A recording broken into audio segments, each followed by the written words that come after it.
Mm-hmm.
All right, what's going on, everybody? Who be 186 back again with the Overrated Podcast, episode 111. I am Hoovy 186, and with me is Traditionalist 101. As always, what's going on, man? Yeah, Traditionalist 101 is here. Haven't said this saying in a while, but for the society to work, for everything to fall in its proper place, we have to hold on to tradition. And you know what's tradition? The What's Jets that? being garbage. Yeah, okay. Yeah. Yeah. Yeah. I, Yeah, I'm just saying. we don't have a quarterback, just so you know. Just so No, you I know. mean you do have a quarterback. He I think he's just confused with who he's trying to throw the ball to. You know what I'm saying? So, but if you listen to Bryce Hall, you gotta give that dude the ball. No, we'll talk about that. Well, actually, no, we don't have a NFL topic really. No, we can spitball right now. Yeah, Like he we can has spitball right now. he has every right to call out the coaching staff. He has every right to Oh, call out the coaching staff. I mean, having only 4 carries in the whole entire game is unacceptable to me. I agree. Unacceptable to me. And what also irritates me is that we already have in recent history of how Zach Wilson he's not the quarterback that could take the New York Jets into the promised land. He's not. Why aren't you trying to diversify and and try to have a good running game? Because look, we were getting destroyed. They were getting completely annihilated from Dallas. And look, I'm not let me give Dallas some credit. That team is freaking good. That defense Yeah, and yeah. that offense is really good. If I had to decide, I think it's a tie right now between them and the 49ers. No. I don't think so. In I the, I in, in, think I think the 49ers are a step above any team with the possible exception of Philadelphia. so you think Philadelphia's better than Dallas too? Yeah, but I think Dallas is definitely a top 3 team. I did when it comes to NFC is San Francisco, Philadelphia, and Dallas. They're the top 3 in the NFC. Yeah. Okay. Yeah, they're the top Yeah. 3. So yeah, you guys were gonna lose regardless because that team is really good. But yeah, like Zach Wilson was not good. The entire game plan was no good. I mean, yeah. Like if you're just gonna have this dude, oh man, like they I the sign Kaepernick, man. Like, at this rate, You yeah, just are you really that desperate? yes. There's no absolutely no way that this Yeah. team with this type of talent, with this, there's no, Oh my bad. I'm talking to my sister. there's just absolutely no way with that kind of talent, with offense Yeah, and you sure? and you still not able to make it to the playoffs. Okay. And it's gonna be because of him why we're not going to make it. Wait, So what? yes, so yes, I am that desperate. We need to get rid of him. You're talking about playoffs? What playoffs? Yeah, Playoffs for real? You? Jazz yeah, playoffs? yes, yes. You guys ain't making the playoffs. There's absolutely no way that we should not be able to make the playoffs with that type of team that we have. But obviously, we're not going to go there because of the quarterback that we have. So yes, I'm desperate. I'm desperate. We need to have Colin Kaepernick, and we need to have him ASAP.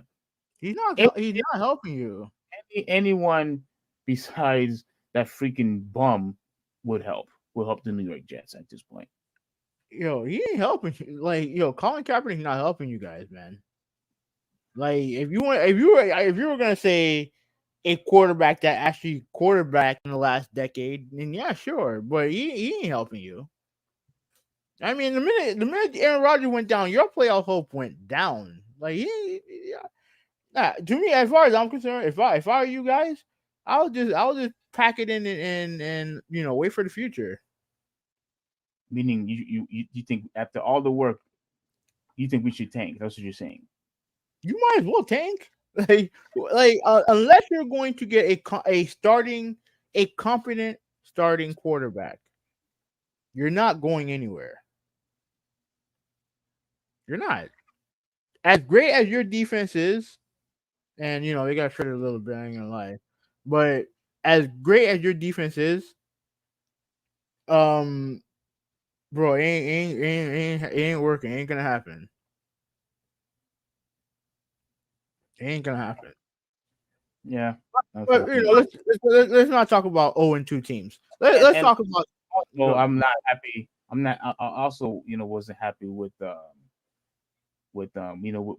Jordan's love performance. Like he like I said, I was telling people, it seems to me that he's more of like a system quarterback. And when it was crunch time, he couldn't do anything. Well, he's essentially starting his first games. So like you give him a break. Yeah, okay. But anyway, you could talk about your stupid team. Go ahead. No, stupid team. Oh, 2-0 are not stupid team. 0-2 are stupid teams. So props to the Dolphins. They're 2-0. Bit of a scare near the end with New England, but good game. We ran the ball all over them. It was a great game. But I do have to say this. As great as our offense is, the one thing that we can't do right now is spike Ball over. hmm? Turn the ball over. No. No, two turnovers in 2 games is not a big deal. Not a big deal. Not 3 turnovers against one team. I mean, but the thing that we're having a problem with right now is literally hiking the ball. We could do all this stuff. We have, Pro Bowl wide receivers. We have an excellent quarterback. We have a great running game, but we can't seem to hike the ball. The easiest thing that you should be able to do on the field, we can't do that. But hopefully they get that fixed, and then once we get that fixed, then we'll be good to go. So that's really all I gotta say. Well, how's the rest of your weekend? Yeah, I mean, yeah, that's fine. But that that last play where Dusiki, the guy that you guys betrayed, Mm-hmm. when he threw the backwards pass, And what did he do yesterday? What did he do yesterday? By the way, I forgot who was the guy that he threw the backwards pass to. Do you remember his I name? I forgot. I forgot. Wait, Well, what did he do yesterday? um, Dusiki. Mm-hmm. Well, he really couldn't do much because no, hold on. How many catches did he have yesterday? And probably He I had could count like 2 or 3. two catches, I think he had. Mm-hmm. Yeah, okay. I mean, two catches. I mean, is that no? Wait. And if you count the last one, that would be three catches. Did he have three catches? I can't. I'll have to look at the stats.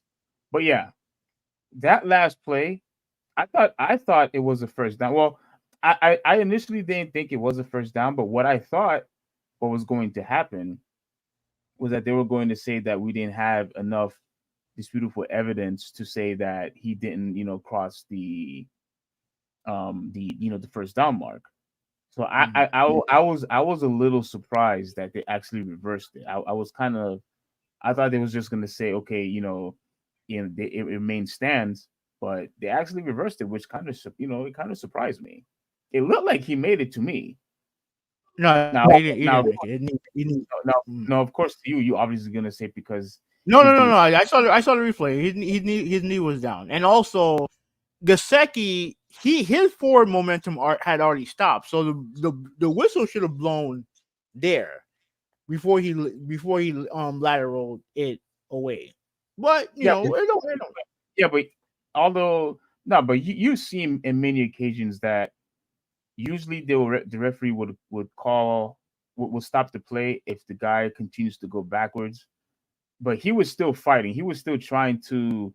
You could still tell there was some resistance there. Like he was still trying to move No, forward. So I think that's no, why. I don't agree with that, because if he was still trying to move forward, he would just kept going forward. He looked backward. He didn't just toss it out of nowhere. He tossed it backwards. Well, yeah, he kind of spun around. To me, I find it to be the same as when a defender like grabs you by the ankles and you necessarily cannot move. The official still makes it a play on. Even if you can no longer move, but you still trying to move forward, the official still doesn't call the play dead, even at that point. Uh, So I still think that's still fair game that they didn't call. Oh, he was down anyway. He was down anyway. I mean, I think it was okay. it don't matter. They lost, so props to the Dolphins, 2-0. I have nothing to complain about. What I you mean, do? What else? I think that yeah, I think that Miami winning this game was obviously good for you. But what I also want to say is that I still think that Coach Belichick, I think he did a very good job of trying to at least slow down Waddle and Hill by having three safeties in the secondary. I thought that was a very decent strategy. But I think the problem was I think he was relying on that too much. Like they were going deep too much, and that's how you guys were able to run all over them. Like in mid quarter and things like that. I think you guys had like almost 200 in rushing. I think it was That's like what one. happened. That's Go what ahead. happened when you have a complete team, Steve. I think it was like 180 or something like that. Like That's why. almost 200. But at the end of the day, though, that strategy, I mean, it was effective. It obviously affected your elite wide receivers, your elite superstars. So it almost worked. It definitely almost worked. And I'm not impressed with your running game. Like you acting like as if you guys have an elite running game. Like come on, get out of here with that bull crap.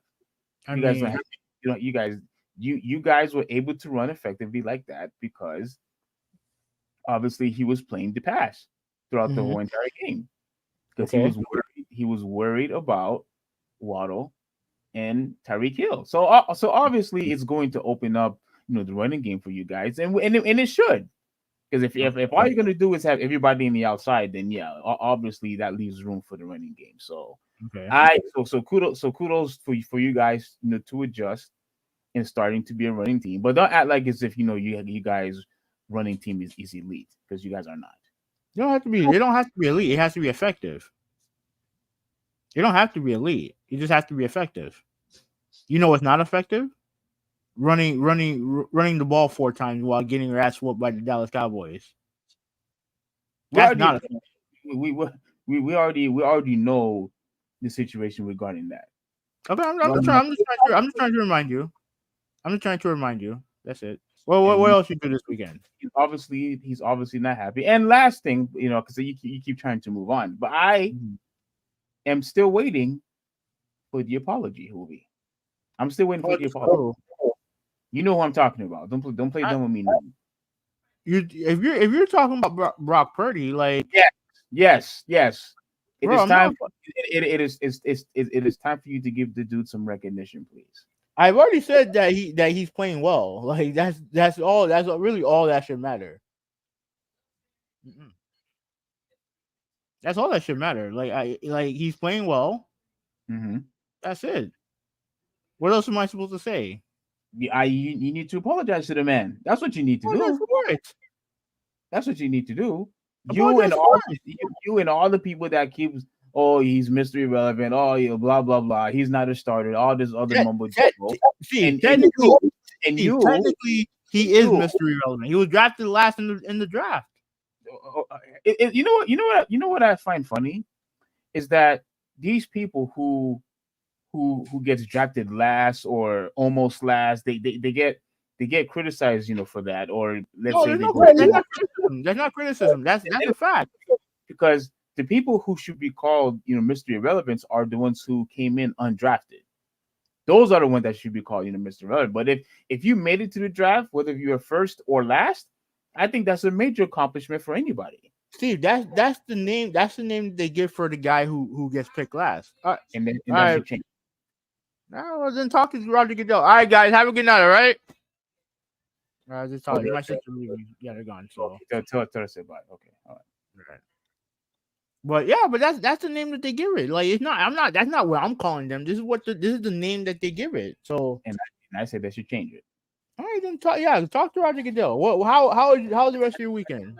I think they should. I think, I think that they should change it, and I think he officially, and especially from you, because I'm telling you right now, because if that team ends up winning another game or and another game without losing, I better hear an apology from you. But last but not least, do you think Miami is the best team in the AFC? Yes or no?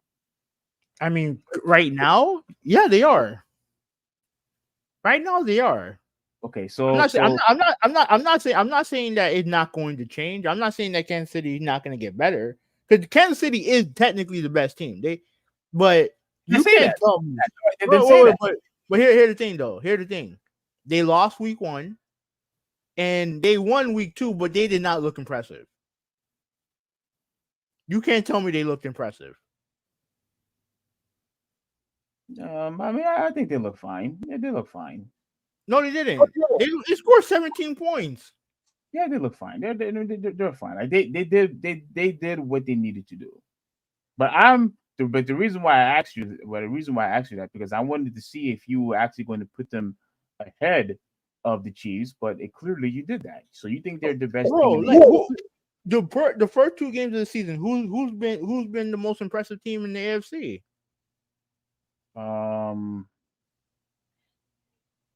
At the first 2 games. Yeah.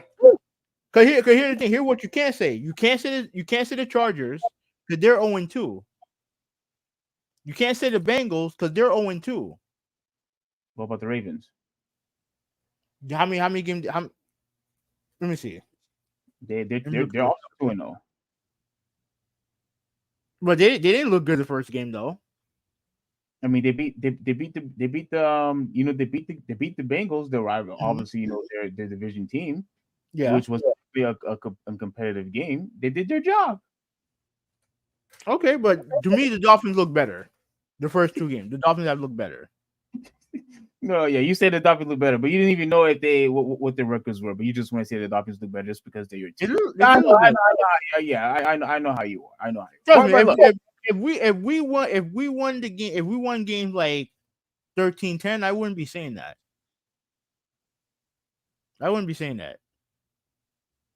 Every facet of how we're playing right now, we've played well. We run the ball well, we're passing the ball well, and our defense which looked bad week 1 looked better week 2.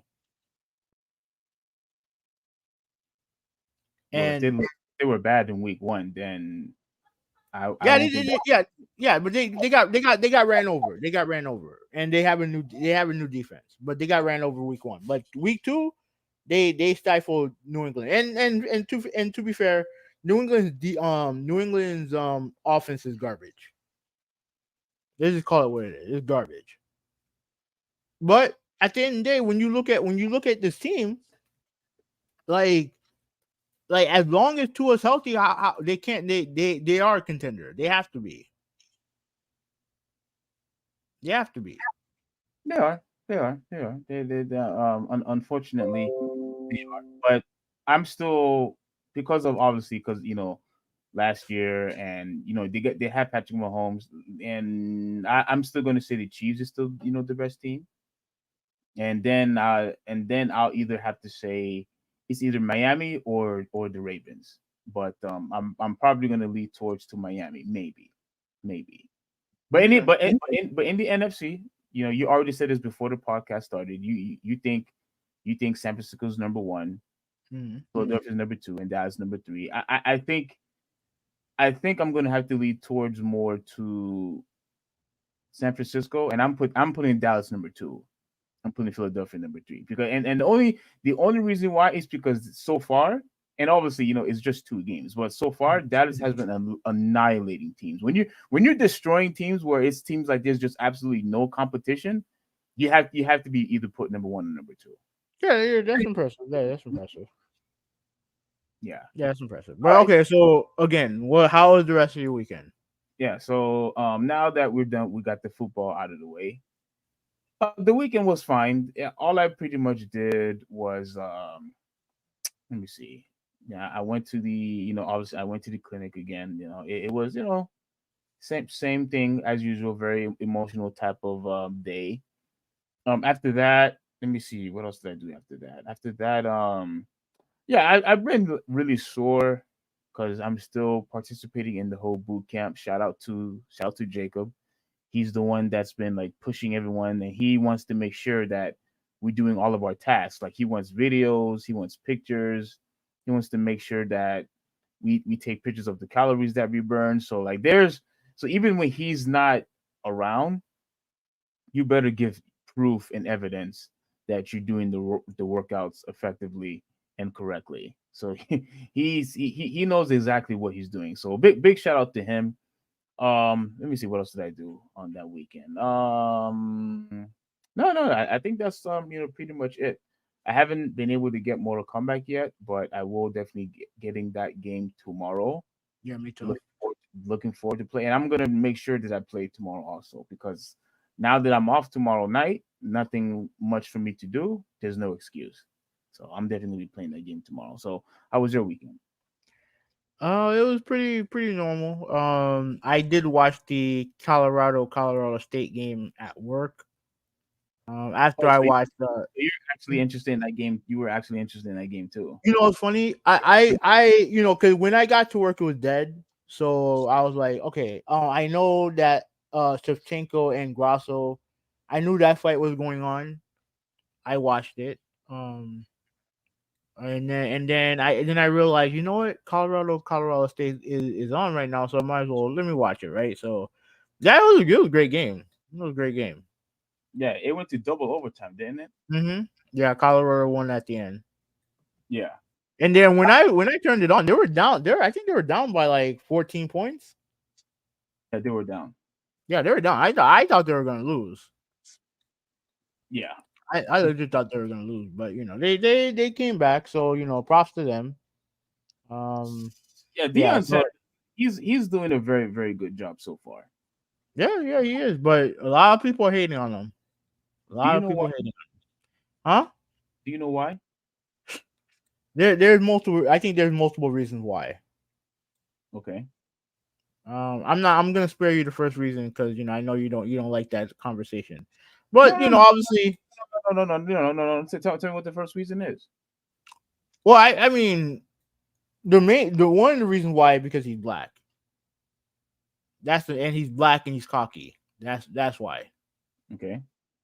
What's you the have other one? that. The other one is that I think a lot of people don't like how I do think a lot of it they don't like how he's done what he did, right? Because he left he left the ACBC how you call it, a how you pronounce it? The H HBCU.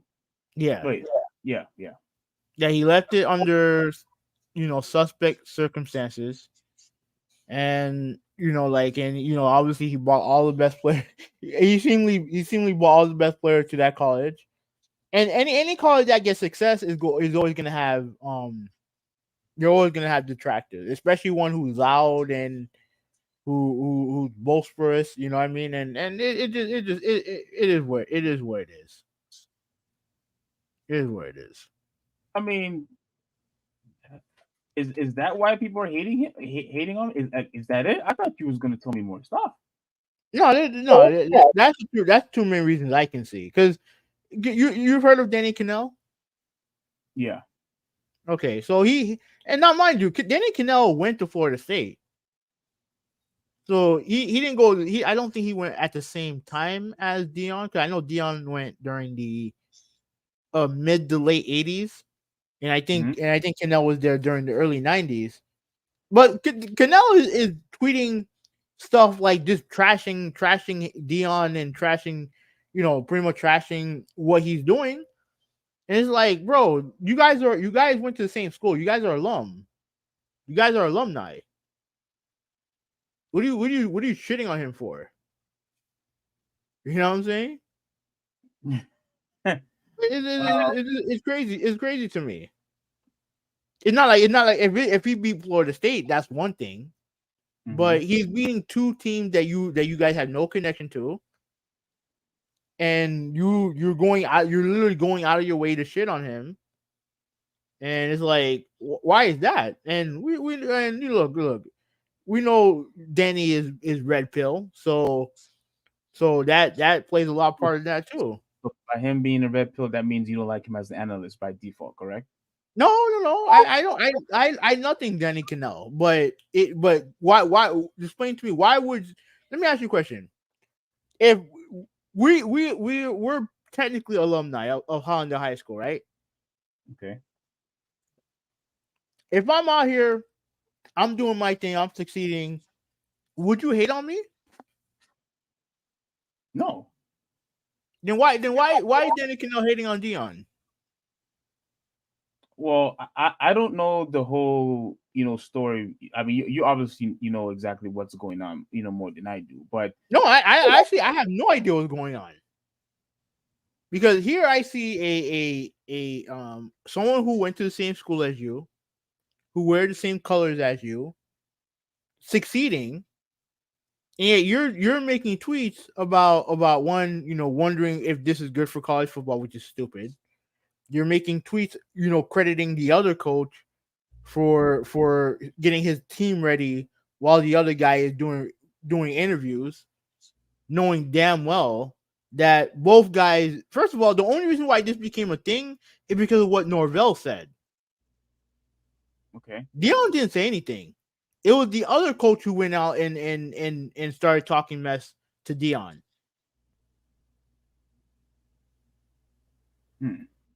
So it's like, I'm trying to ask, why are you going out of your way to hate someone who's an alumni? Unless there's something he's not telling me, unless there's something he's not telling us, I have to wonder why he's going after him like that. It don't make no sense. Yeah, I do find that a little odd why he's hating on him. Like, I mean, look, I don't know. Like, again, I don't know why he's upset with him, because I think they said one of the quotes. It's something about FSU he was complaining about. I don't know. Yeah, no, I think Deion wasn't happy that he didn't get the FSU job. He wasn't happy about it, and I'm like, well, bro, like I can understand it, but like you need to have experience or something. You need experience, at least some type of experience. And trust me, in a couple years, I know FSU been good this year, but in a couple years, Deion will coach Florida State. Trust me, he'll be coaching that program. Yeah. So yeah, and look, and one last thing I want to say about Deion Sanders, because I know even when he was a player, he had a huge fan base, but there was a lot of people that disliked him. There's showboating and his pride and his his dancing on the field, things of that nature. And you know what? And you might disagree with me, but you know who I had always compared him to? I have always said to to my friends who play not play but who watch football. I have always said that Deion Sanders was the Shawn Michaels in football. If that's a fair comparison, I have always No, it's not a terrible comparison. I've always said he was like the Shawn Michaels in football. Because he was always cocky, with the smile, and then with all the with the glamorous, like that he likes to display, with his wardrobe and all the chains and calling himself prime time. So so to me, it felt like he had the same type of attitude or mannerism like Shawn Michaels had, because with Shawn Michaels he pretty much did the same thing, like especially Mhm. earlier on, with his smile and his cockiness, chewing gum and, and always, the showstopper, showboating and everything, like very, very cocky, like as if he was untouchable. And Deion Sanders was the exact same way. Deion Sanders to me was the exact same way, which is why I could understood why people said that he should probably show some you know humility, I guess. But look, if that's how he is, that's just how he is. And if he could back it up on the field, which exactly what he did, because he won like what I think he won what two rings, two or three rings. I think he won. Super And Bowl two, I yeah, think. yeah, I think it's two. Yeah. So I mean, the guy has the championships to back to back it up, and he all the punt returns that he did, playing wide receiver and playing cornerback. Yeah, Also, he's an all-time great. yeah, playing baseball. So like he could back it up even with all the trash talk, and even if you want to say he's acting too prideful, and the same thing, like I said, with Shawn Michaels, they pretty much had the exact same type of attitude, and both of them were box office. Like people came to watch Deion Sanders, you know what I mean? Like people came to watch Deion Sanders. Like this dude was the definition of prime time, Yeah, and and he's an all-time great. So like the thing is, I just don't understand where the hatred from Cannell is coming from, unless it's racially motivated.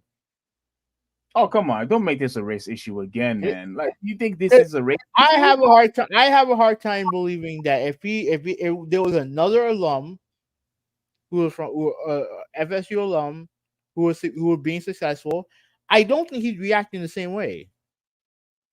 I don't. Hmm, that's interesting. Because it literally doesn't make sense. Because I do wonder if Dion was coaching Florida State and he was doing a lot of the same things and doing a lot of the same thing, but he was doing it for FSU. I do wonder how he would feel about that. I do wonder. But do you think that Cannell's um rant on Deion Sanders about FSU is not justifiable? They're not. What is there to rant about? So we Well, because don't know. We go here's the thing. We don't know why Cannell is just all of a sudden hating on Dion, unless it's racially motivated. That's all I'm saying. I could be wrong. Like I said, if I'm wrong, I'm wrong. But like it comes off that way to me.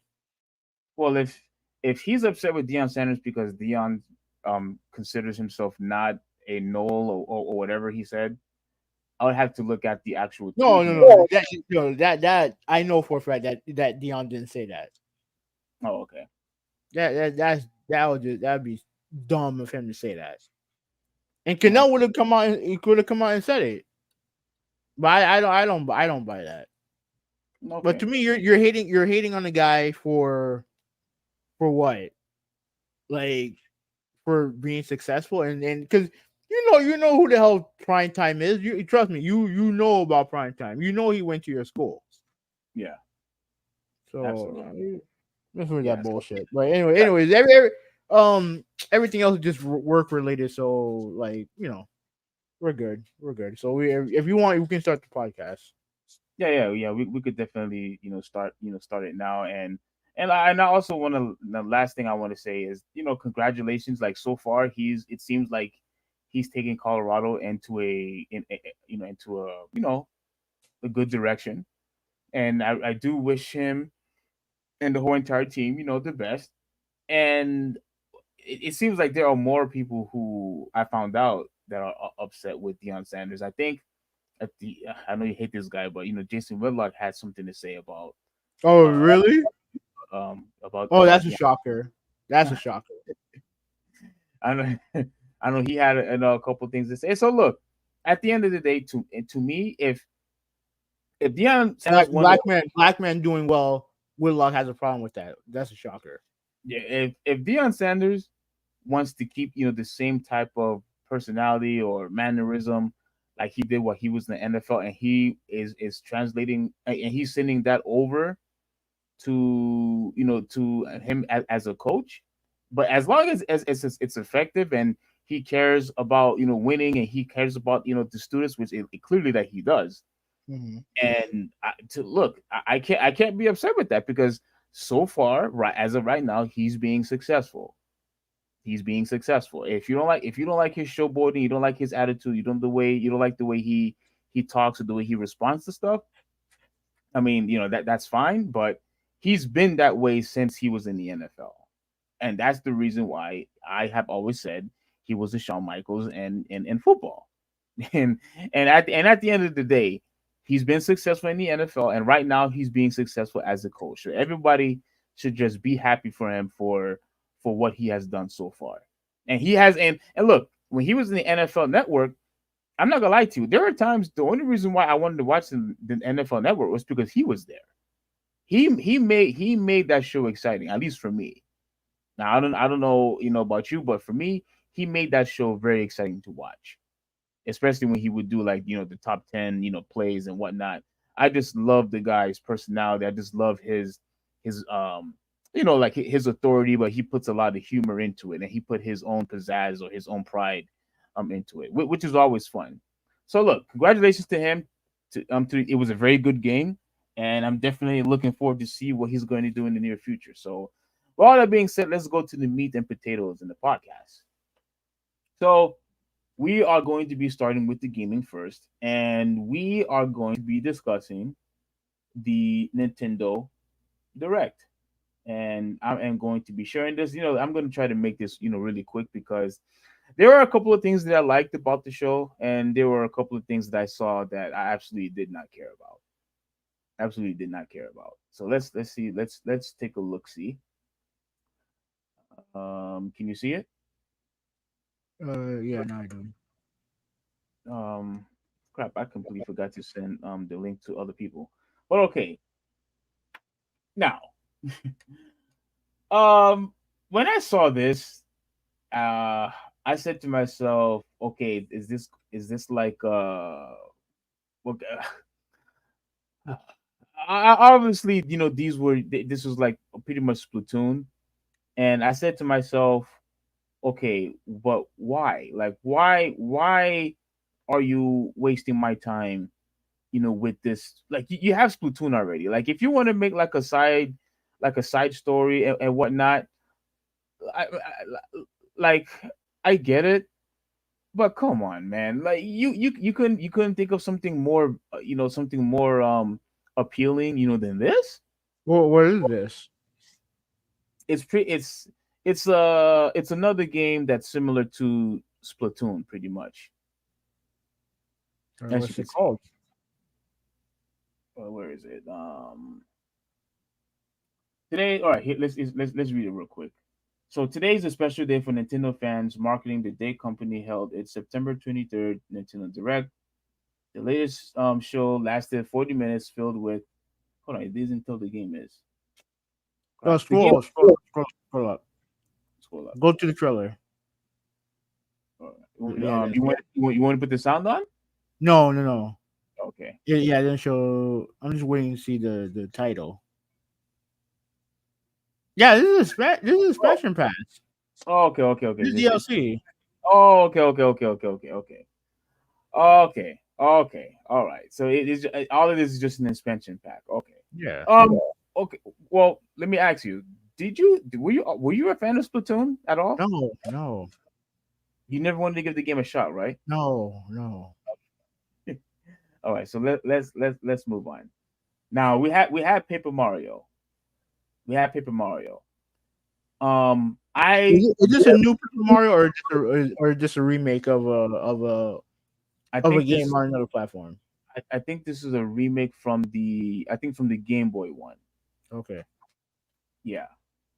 Let me see.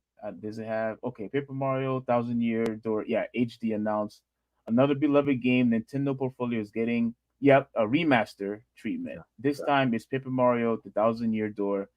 We did not get a ton of information outside of the updated visuals and the fact that it will be out next year on Nintendo Switch. Like to me, I never really had the opportunity to play a full Paper Mario game or because when you really think about it, they didn't really make that many. They didn't make that much Paper Mario games. I think the most they made was if I had to guess, probably like four, 3 or 4 Paper Mario games. I have to go back and look. So I never really gave the franchise a real chance when it comes to like investing into the game and trying the game out myself. But from what I've been hearing from a lot of people, whether it's from reviews or from content creators, everybody seems to be excited for the game, or at least they were in all the past Paper Mario games. Most people said that the games were good. The game was different. I wish Nintendo could have just used a different character, but at the end of the day, it seems to be like a game that I think is going to be good. Am I going to get the game? I don't know. It's still a huge question mark for me if I'm going to buy this game or not. Any thoughts? No, not really. Not. I've never cared for Paper Mario. Okay, so let's continue to move on. Mario versus Donkey Kong. Remake is coming to Nintendo Switch February 16, 2024. Um, That's okay. another remake. You've So earned that's this, so two. hold it up. That's two remakes right now.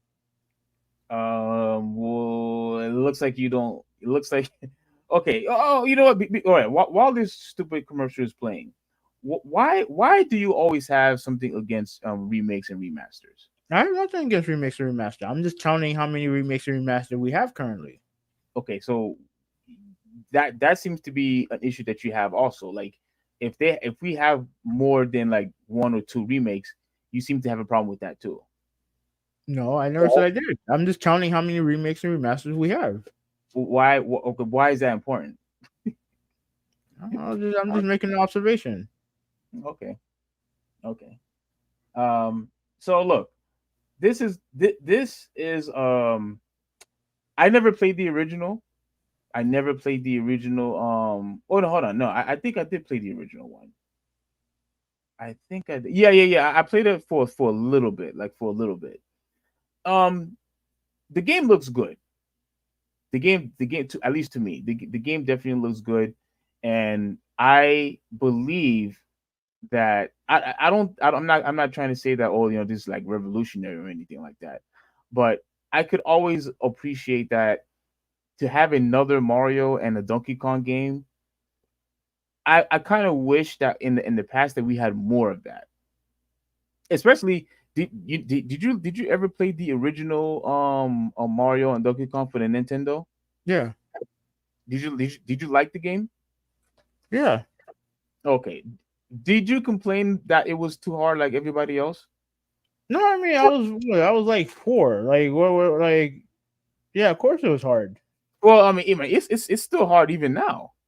Yeah, it's not an easy game because yeah, it's not easy. It's not easy, but like No, okay. Yeah. Like for me, the only thing that I hope that Nintendo doesn't do is that they make the game too easy. Like I'm not saying that it should be as hard as the original version. that's not Hope gonna happen. you think what's that? What's that? That's not gonna happen. You think they're gonna make it easy? Yeah. Okay. I'm hoping that they keep like they give you an option which Nintendo never does. Like I would hope that they would give you an option to to make the game harder or not. And that was one of the strange things. I wondered why Nintendo never did that. I always wondered how come in all these Mario games there was never like a hard mode or a very hard mode in a Mario, platformer. I always thought that was very strange that Nintendo never implement that into the Mario games. But yeah, so we have that. This is the one that frustrated me the most. I think out of the whole entire show, this is what frustrated me the most. Yeah, I do want to talk about this. Go ahead. No, go ahead. You can talk about why it frustrates you.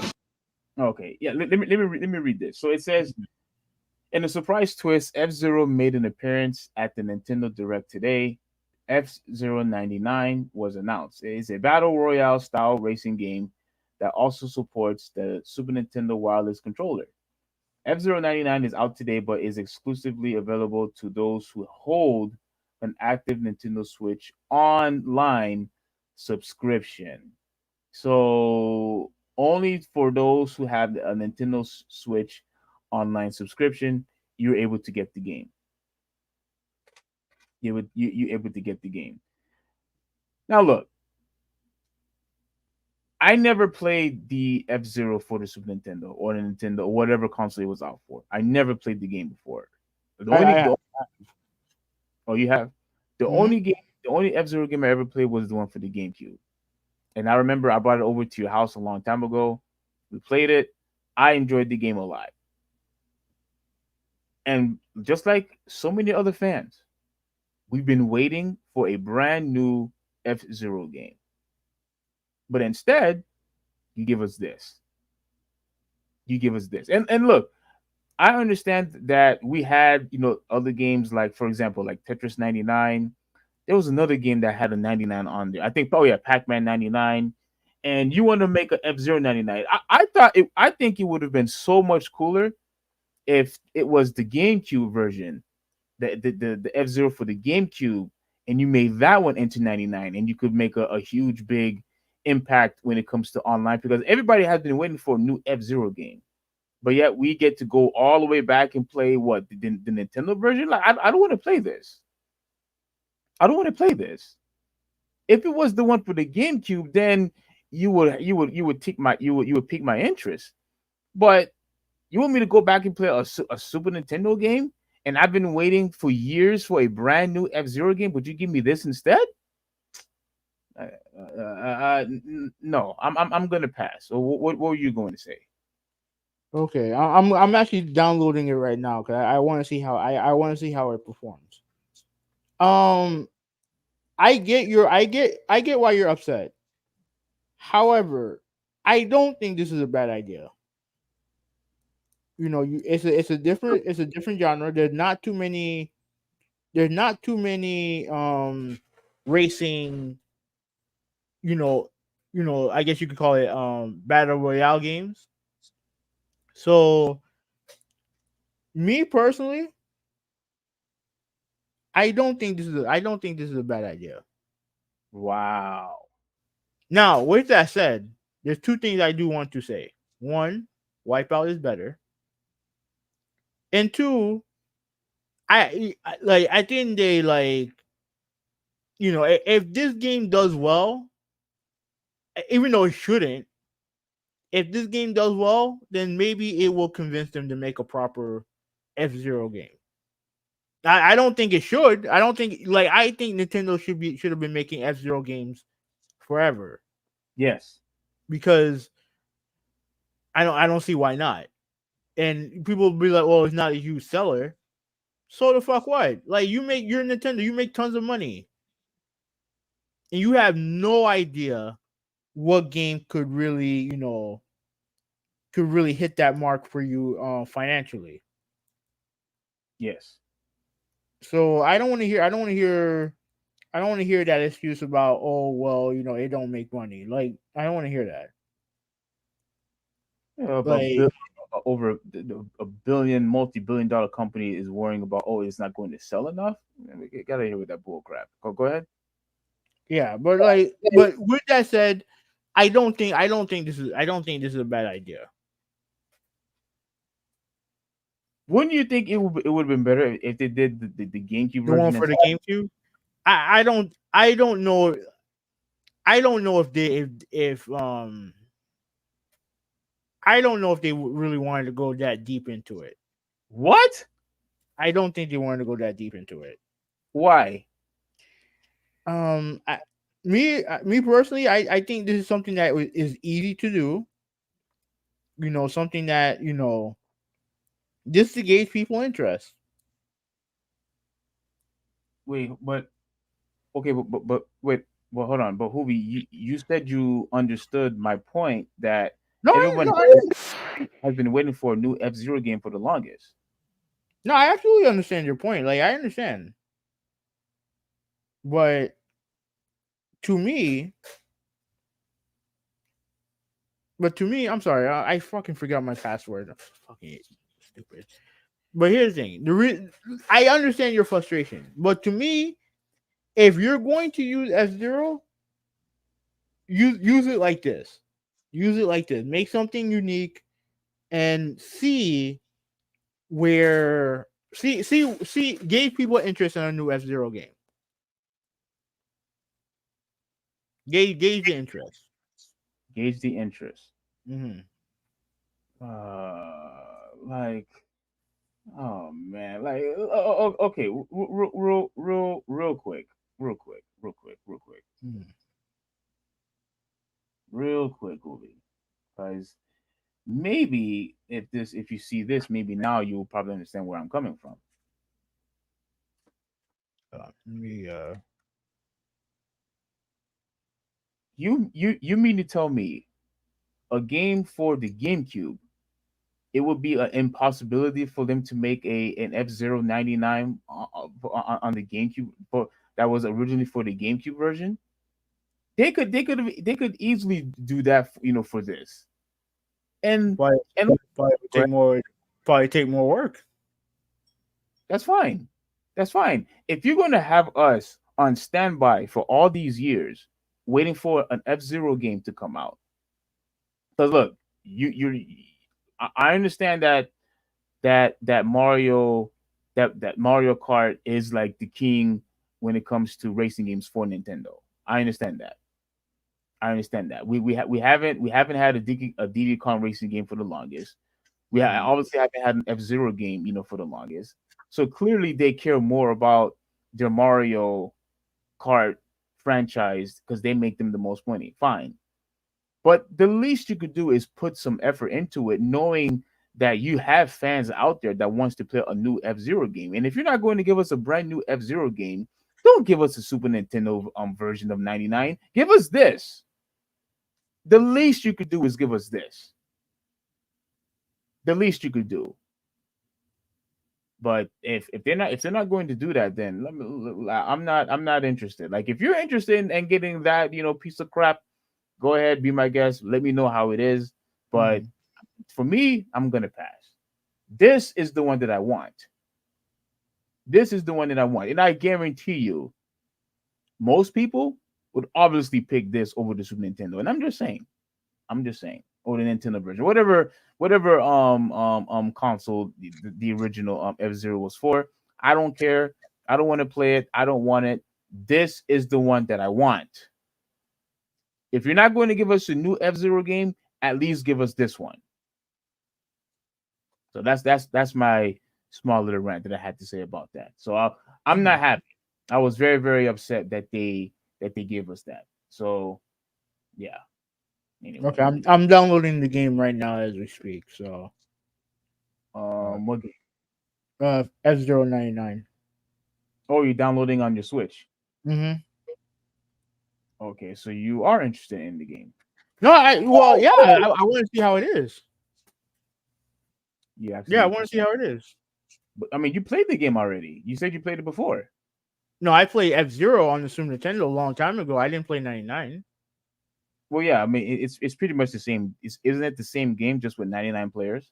Yeah, I mean they've added. I'm sure they added some stuff to it, but to me, here's how I look at it. Mm-hmm. It's a battle royale F-Zero game. I guess if it's popular, hopefully they'll make a proper one down the line. At least let's hope. That they'll make a proper F-Zero Mhm. game. Yeah, down the line. Down the line. Mhm. Down the line. Yeah,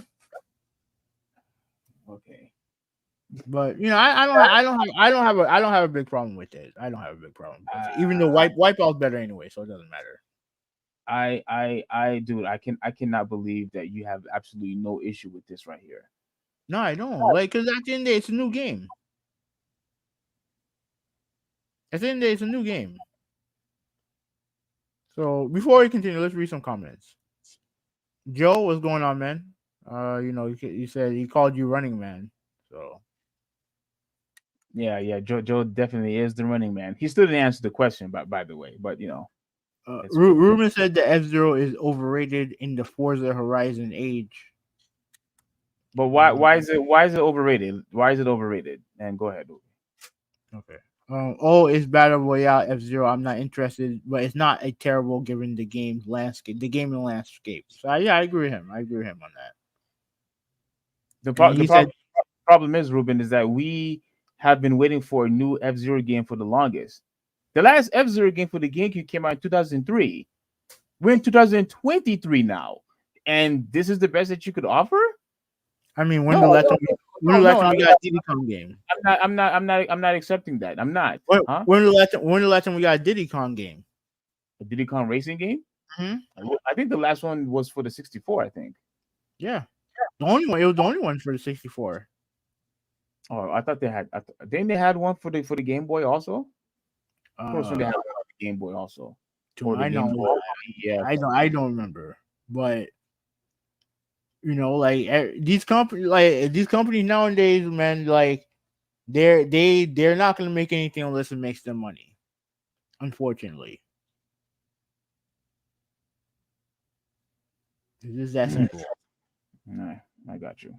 And Ruben said that F-Zero won't impress me without a league mode. I do remember a league mode, but I don't remember exactly how it was. Mm-hmm. But yeah, I like the F-Zero GameCube game. I did like it. Yeah. Because I brought it over. We did play for quite a while too. Yeah, we did. Yeah. I do remember. Yeah. That was good time. Good time. Let's move on though. Let's try and make this quick. I'm not reading this. Here's I'm just gonna show the gameplay, and then I'm just gonna give my 2 piece on. You've earned this, so hold it up high. Shut up.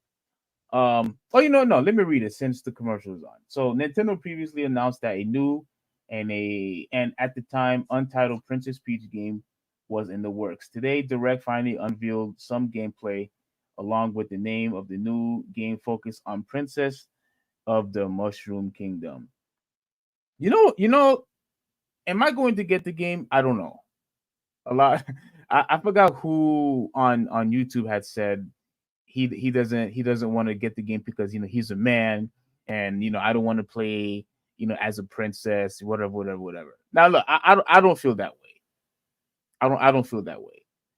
What I appreciate about this is that Nintendo they really put the effort in to try to make this game different from Mario, at least for me. I think they did a very good job of making the game different. Similar how when they made I think it was you played as Toad. I forgot what the game was called, but you played as Toad. Captain Toad? Yeah. That game was far different than any Mario game. Completely different. Like the gameplay style was different. You were doing a lot of treasure hunting, and same with Luigi's Mansion. Completely different from an original Mario platformer. Despite that you can play as Luigi and some of the Mario games, or as Peach and a couple of Mario games, when they had their own title, they were vastly different from the original Mario games, and which is what I have always appreciated what Nintendo did when it comes to some of their characters. So the fact that they make this game completely different than from an original Mario title, it does pique my interest a bit. It does, and depending on the powers that she uses, helps her, navigate and do different, explorations, around the game or whatever she's doing, a lot of exploring, depending on what power that she uses, dictates of, where you could go and whatnot, and which is cool. I like that. Like, I actually appreciate it. I don't know for sure if I'll get the game day one, but the game does look impressive. Like, I was very impressed with the game when I was watching it. Well, what are your thoughts? I don't care. Okay, before I move on, does it have anything to do with the fact that you play as Princess Peach? No. It has nothing to do with that. Mm-mm. I don't buy it, but okay. I don't buy it. I think the reason why Did that gameplay look fun to you? Huh? Does the gameplay look fun to you? Yeah. Well, that makes one of us. Yeah. Now, this is the one that I also appreciate right here. We're finally going to get a. You've earned this, so hold it up high. Not necessarily. I don't want to say a collection, but Tomb Raider. I have always been a fan of Tomb Raider for two reasons. One, because the game was extremely hard and very, very challenging, and just like how I always was frustrated and upset with all of the Super Nintendo games that I couldn't beat, whether if it was Spider-Man and X-Men or Contra or whatever, games that were just so hard. The Tomb Raider games, a lot of people completely dismissed the franchise because they felt that the franchise was just too hard. Me, I have always appreciated that. The only problem that I had with Tomb Raider, the Tomb Raider franchise as a whole, was I felt the controls was just too clunky to me. To me, it was the camera. Holy shit, that camera! You're fighting the camera while you. I remember this. I remember the demo where I'm trying to fight this tiger, and I'm like, bro, I can't fucking see the tiger. Because the camera's because the camera's too fucking wonky. It's crazy. But let me say this. I'm not gonna buy this, but I do like the fact that they're remastering this. Now, this is their remaster, by the way, and this will be available on all platforms. So if you have a PlayStation, Xbox, you'll be able to you'll be able to play this. But I do like the fact that they're going back to it because I feel that while the reboot are good games, I don't feel like they captured the real essence of what a Tomb Raider was that the original game did. You get what I'm saying? Yeah. I don't feel like I feel like the new Tomb Raider game play like Uncharted. Like and people always get on people always say Uncharted or just a Tomb Raider reboot. It's not, it really isn't. Well, yeah, I remember you and I had this argument way back then too. Because I thought that Uncharted was just a Tomb Raider ripoff. You just play as Mel. It really isn't. Like when it comes to exploration, I can understand that. But when it comes to actual gameplay, I guarantee you that the new Tomb Raider game play more like Uncharted than Uncharted ever played as Tomb Raider. Oh, okay.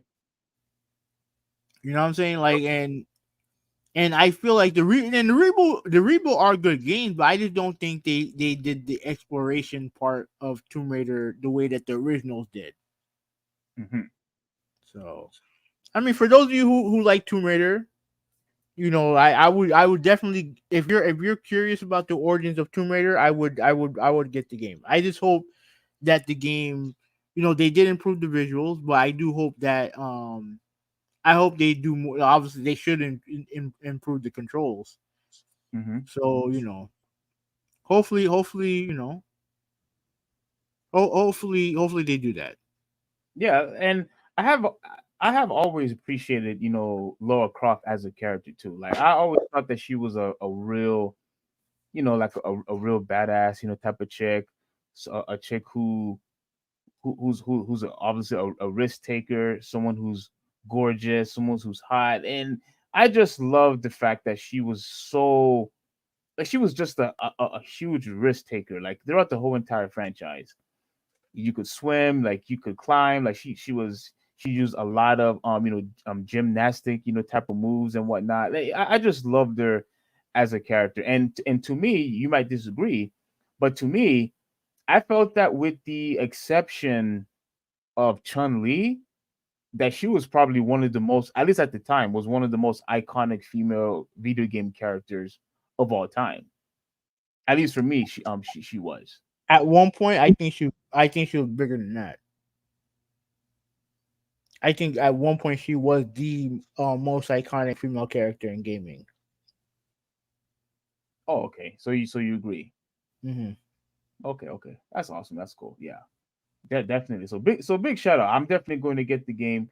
Like I said, I had, and I have to admit to you, I think it was part three, because part one I was able to get around the game. Part two I was, but part three was a very hard game. I thought the game was so hard that, dude, the game was so hard that even when I would go to the strategy guide, I still couldn't beat the game. The game was so hard where I would watch the freaking walkthroughs and I still could not beat the game. It was that difficult for me because of the tight angles that you had to climb, on a particular cliff. Certain items that you had to find. Like, for some reason, I would try to follow along and I still couldn't beat the game. Tomb Raider was like one of the hardest, longest games that I have ever played in my life. Back in the PS2, PS1, PS2 days, and even the ones after three, like, with, I think it was like Revel, I think, was it Revelations or something like that, and the ones for the PS2, like, they were all hard Tomb Raider games. They were all difficult Tomb Raider games. So overall, I'm definitely going to be looking forward to And this. Now, and the game, and I like Ruben said it in the chat. Like, he remembered not finishing the demo on 2 due to the climb, and after killing the tiger. Yeah, the game doesn't hold your hand. It's not going to tell you where to go. yeah, Doesn't hold your hand. So, I don't know if they'll add something or what have you to make it easier, but the game does not hold your hand. It's very much an old school game like that. And I don't know if new school players are going to be into that, but I highly yeah. doubt it. Yeah. I mean, 'Cause- now that, like, okay, I'll put it to you like this: if the game is, because I've never been in a Tomb Raider game because those games are too hard. But oh, if really? Not yeah, one? Wow. 1, 2, or 3, I never beat it. But if the game is $40, then I'll consider buying it. Oh, okay. Yeah, if it's 50, if it's higher than that, then I'll wait for it. I'll wait for it to go on sale. But then I'll consider it, because, like I said, I do want to beat those games. Oh, I didn't know you did. I didn't know you liked the Tomb Raider like that. No, I Okay. played all three. I played all three, and I think my sister bought. I want to say she bought the third one, but like I said, yeah, but we didn't beat. I didn't beat none of it. They were hard games. Yeah, and over the years, like, they've made so many. Like, they've Yeah. made so many. Like, they've made um oh, let me go back and look. They made can you see it? Oh yeah. No, I'm trying to show the, well, anyway, like, I don't know if you ever played the Tomb Raiders for the PS2, like the Eternal, I think it was called the Angel. Yeah, right here, the Angel of Darkness. They had the anniversary one. They had Underworld. They had Tomb Raider Legends. Like, they had a lot of, like, the Tomb Raider franchise was a big franchise. Yeah. It was a really, really, really big franchise. And let me tell you, each and every one of them was just as hard as the last one, or harder. Like, and like you said, you didn't have, it wasn't like Metal Gear where you had a radar, or it wasn't like any other game where they would tell you, okay, here's the checkpoint, here's what you have to do next. Like, nothing was holding your hand. Like, you had to figure out everything yourself, and you had to really pay attention to what she was saying. Like, she would say like a couple of words to, if you had to find a particular treasure or whatever, Yeah. and if you didn't catch it, you would have to start the game all over again. You had to start the game all over again. So yeah, I love the franchise. I love the franchise. Let me read some Alright. comments before we continue. Ruben said, "Get that money, idols." He said he really liked the shooter. He really liked the shooter and in Dave and Buster's. I've seen it, but I never played it. The shooter. Yeah, they have a Tomb Raider shooter at Dave and Buster's. Oh, I didn't even know that. Yeah. Okay. But he also said Lara Croft is a sex symbol and an icon. Yeah, I Well, agree. you know, I'm glad. You know, it's funny that you say that because people say that they remember her as, pretty much, as her chess, I guess. And I found out also, but this was years ago. I found out that there was some type of code that they were like, It's a mod, nude mod. So you knew exactly what I was talking about. Okay. Okay. But it was only. I think it was only. I think it was only for PC. Yeah, I think you're right. I think it was 'Cause only if for PC. if they put it on console, then the game would have been taken off for shelves. Oh, okay. Yeah, you're right. So I remember not finishing. Yeah, okay, I read that already. Yeah, you're not finishing. Yeah. You want to read this? People was complaining about the demo also. He said hard and long. Yeah. It was a hard game and a very long game. Yes, Jabanis. Yes. Ruben said I stay. Always in some type of clash. What? His mind. Oh, you don't know Reddit. You told me to read it. No. Yeah, you tricked me. That's what you did. Go ahead. I didn't trick you. You tricked yourself. I stayed stuck in that cabin. I only completed the jump in the intro and Revelations years later. I don't think I played that one. Yeah, dude. No, don't get me wrong. Revelation was hard too. Revelation was no joke. I tried that game and then I gave up. And regarding this, I don't remember. I don't think it was Whitney who bought it. I think it was my other sister. Annette bought it? I think it was her. Oh wow, okay. I think it was her.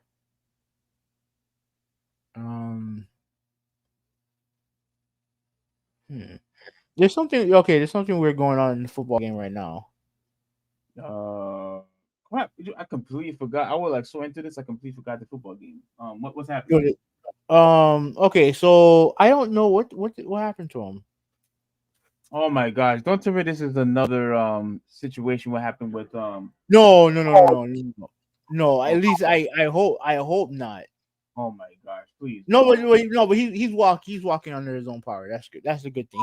He's walking under his own power. But because like I said, I haven't been paying attention to the game. I don't know. It don't seem like they're in a hurry. It didn't seem like they were in a hurry up offense.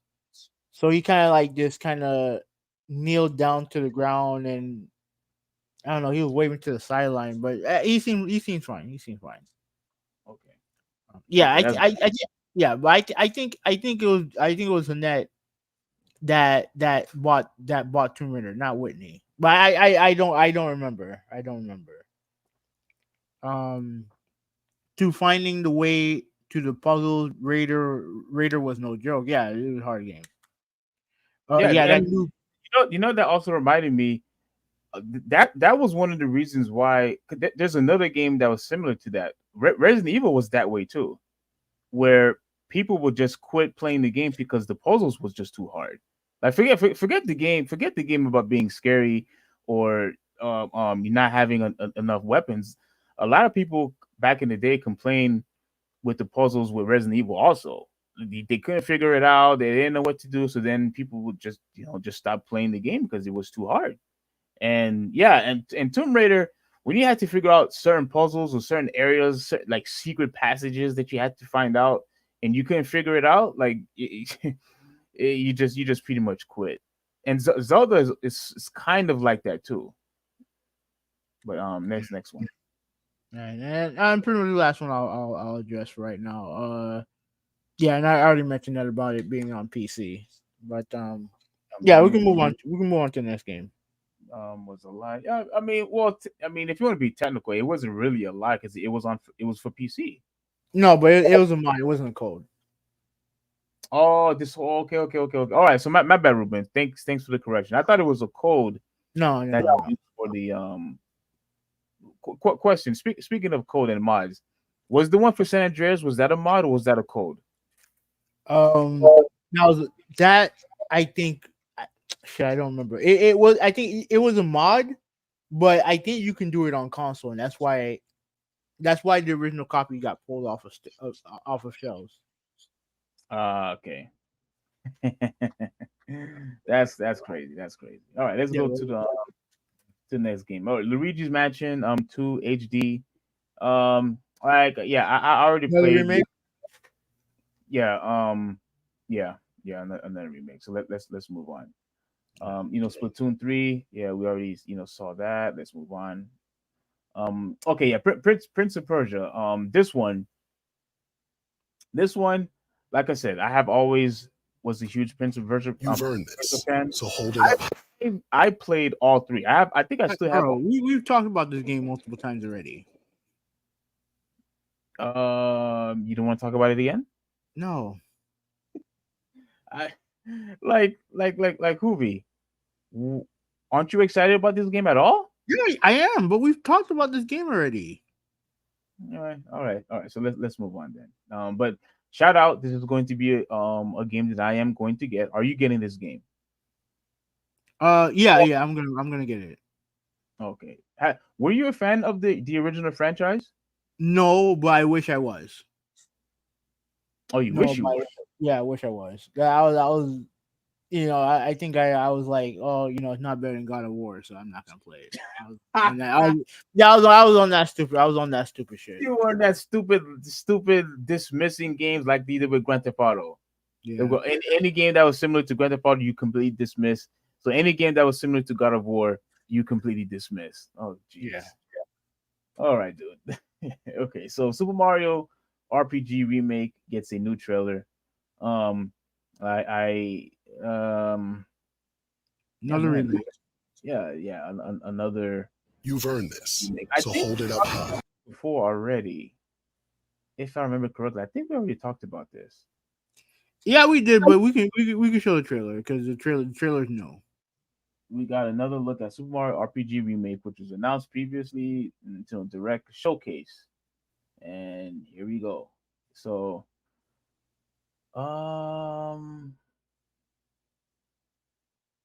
yeah, I wish we could listen to it, but I'm not gonna take the risk. But yeah, the game, this, ooh, quiet. Oh, that was it? Is that it? Hmm. All right. So, all right, let's Oh wait, no, this is it. Okay. That's why, just to remind everyone, this is this game is the reason why I hate RPGs. I thought it was no. That's not true. There was this one game that you wanted me to look and watch Jabanis play. I forgot what it was. But there was this one huh? Star Ocean? Was it Star Ocean? I think it was Star Ocean. Like it was a guy and this chick that was, that was talking, and you kept on saying this game is so boring, this game is so garbage. Oh, I hate RPG. Like, look at this stupid crap. Like I remember, and then as I was watching Jabanis play, Star Ocean Suikoden. No, I don't. It wasn't Suikoden. It wasn't Suikoden. I think it was Star Ocean. I thought Star Ocean was the reason why you hated RPG so much. No, it's this game right here. Why this game? Okay, I thought it was gonna be like a 3D Mario game, and it ended up not being that. Oh, wait a minute. You bought the game, right? You bought the game, Oh, and no, I rented it. No, cause I didn't understand what RPGs were, but even if I did, like the style of RPG or RPGs, it is not my thing. It's actually surprisingly coming that from you because Zelda is somewhat of an RPG also. Yeah, So but I don't have to wait. But I don't have to wait for someone to attack me. I don't have to wait to attack somebody, and I can actually swing and actually do damage instead of fucking, pressing attack and then them doing something. I rather it be free flowing. Okay, so you hate the turn based part of it. Oh, Yeah. okay, that's fine. That's fine.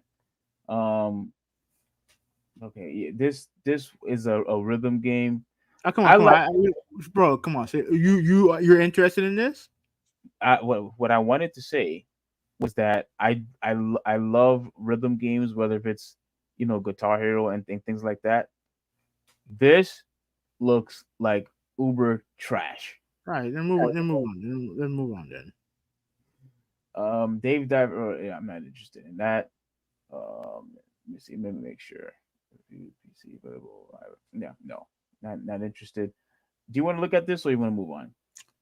We can move on. We can move on. Like if there's more DLC tracks for Mario Kart, so Okay, and this is the Detective Pikachu. I was never really into Detective Pikachu games. Like the only Pokemon games that I was only interested in obviously the 3D RPG ones, and if they made a Pokemon fighting game, which they made Pokken, and I hope they make another one. But those are really the only ones that I cared about.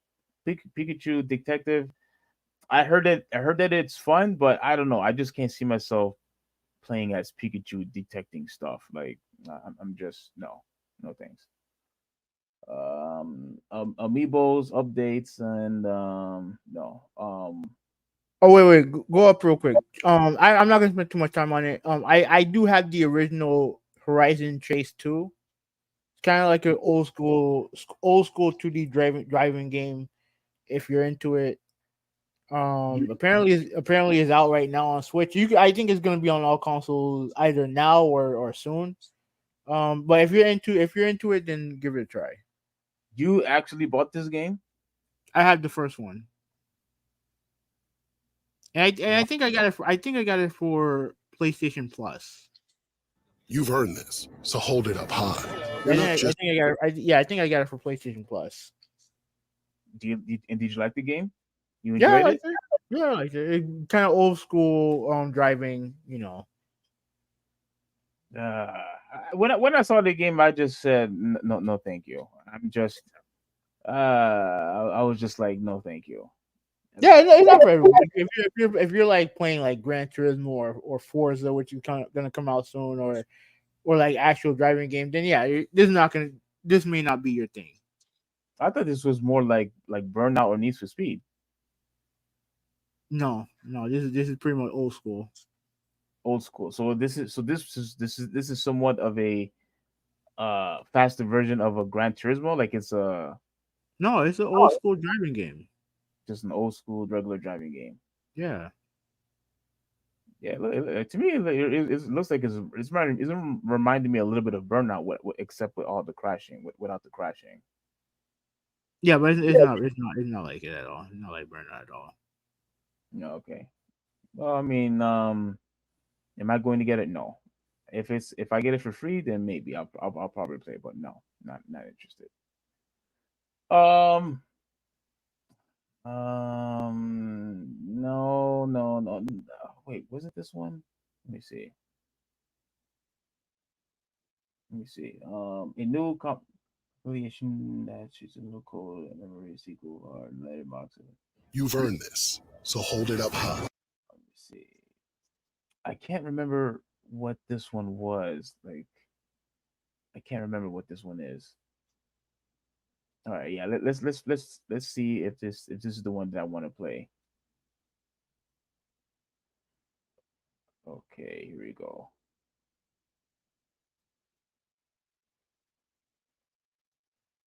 No, no, not it wasn't this one. No, not interested. All right, like as far as the rest of these games, I don't think I didn't really care for much of it, except for I think maybe that one. But as far as everything else, I think yeah, I think I'm good. I think it was this I wanted to play, but I know you don't care for it. But no, I think it was this one. This one. Um, yeah, WarioWare, absolutely not. And Nintendo Gallery Museum, I don't care about that. And so overall, I thought the show was okay. I mean, I was just the problem is if I had to give it a grade, I'll probably give it a C. And the reason why I'm giving it a C is because one of the ones that I was really excited for was the F-Zero one, and I said to myself, "Well, I got tricked. It's not a new F-Zero game. It's not the GameCube version F-Zero game." And everything else, like I said, they're fine. Like all the other games, they're fine, but they're not something I'm gonna go all excited about. And I have a hunch, speculation. I Mm-hmm. think the reason why they're giving us all these remakes and all these expansion packs is because they are slowly getting ready to move on to the new console. Right. I agree with that. That's I why. honestly agree with that. Yeah. Yeah. Because of that, that's why we don't really have like a brand new, type of game that we want to play. Like everything is just seems to be HD remakes or remasters and like that. That's what Nintendo is focused.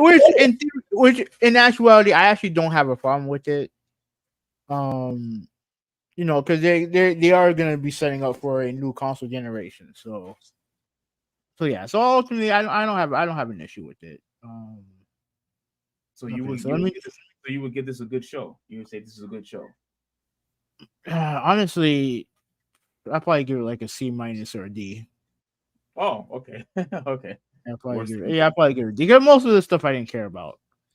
okay. Um, all right. So going to the state of play, because state of play happened. I feel like it happened on the same day. Okay. Let me That do was the. yeah. Let me do. You could be right. Yeah. I think it happened. Yeah. I think it happened the same day. Do share audio for later. Okay. All right. So state of play was the same day, right? And they started the show with this shit right here. Baby steps. Let me do fame my age here. Oh, you know something? I think I tried to watch. I think I do remember this. This is the first fucking game they started with. Here's the thing. And he's like I'm walking not weird. yeah. Yeah. And I think they have games like this before where they have these simulators where you kind of have to master um you have to master wonky controls, right? Like Okay. you have to master like these type of wonky controls. But here's the fucking deal, right? Your last showcase, and this is talking about PlayStation, your last showcase was not good, right? And we are as PlayStation gamers, we're starving for new content, for something that will us make us proud to have a PS5. Shit like this is not it. This shit like this not it. This game looks like dog shit. This game looks like absolute dog shit. Again, I get the appeal of some of these games, but to me, this game looks like dog shit. And then I don't think they're gonna play it here.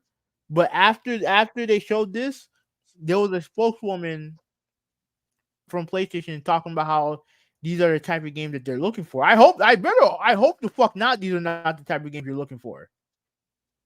Because Here's these are not games. Yeah, this type of bullshit is what I'm not looking for.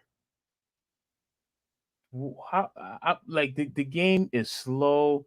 I mean, the character looks so unappealing. This looks awful. Yeah, And I get it. It's a small team. I get it, but this game, this is not appealing, and this is not the first fucking game that you show in your fucking state of play. I don't give a fuck what they said about it. Yeah, I don't want to see this shit. there is absolutely nothing revolutionary about trying to master wonky controls. Like there's just absolutely nothing. That's not fun. Trying to do it on purpose, that's not fun. Can you imagine if someone if someone made you a game and say they want you to master still cameras?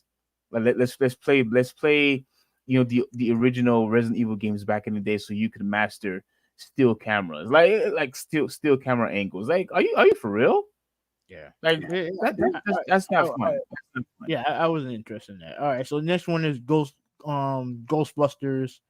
This is a VR game, so I'm not gonna give a shit about this. And then okay, separate ways. Resident Evil 4, which is the Resident Evil 4 is gonna have VR. is gonna be in VR, and then they have the Ada Wong side story different separate ways. Yeah.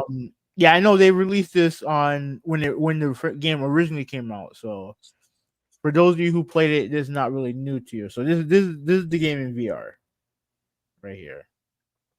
Yeah. And like I said before, VR, I never really think, VR is really anything special except when it comes to horror games and maybe racing games, but I think horror games is where VR could really enhance the experience in a survival horror game.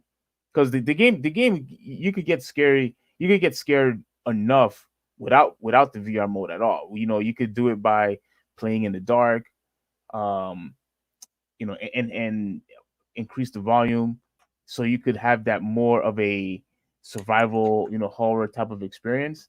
I think VR really accomplishes that in horror games. I really do believe that. Racing games probably, and some of the other mini games that they have. Okay. But other than that, I don't really care for VR. Yeah, I don't care for it either. So all right, so this is the Ada Wong separate ways. Whoa. Oh, okay. My bad. Are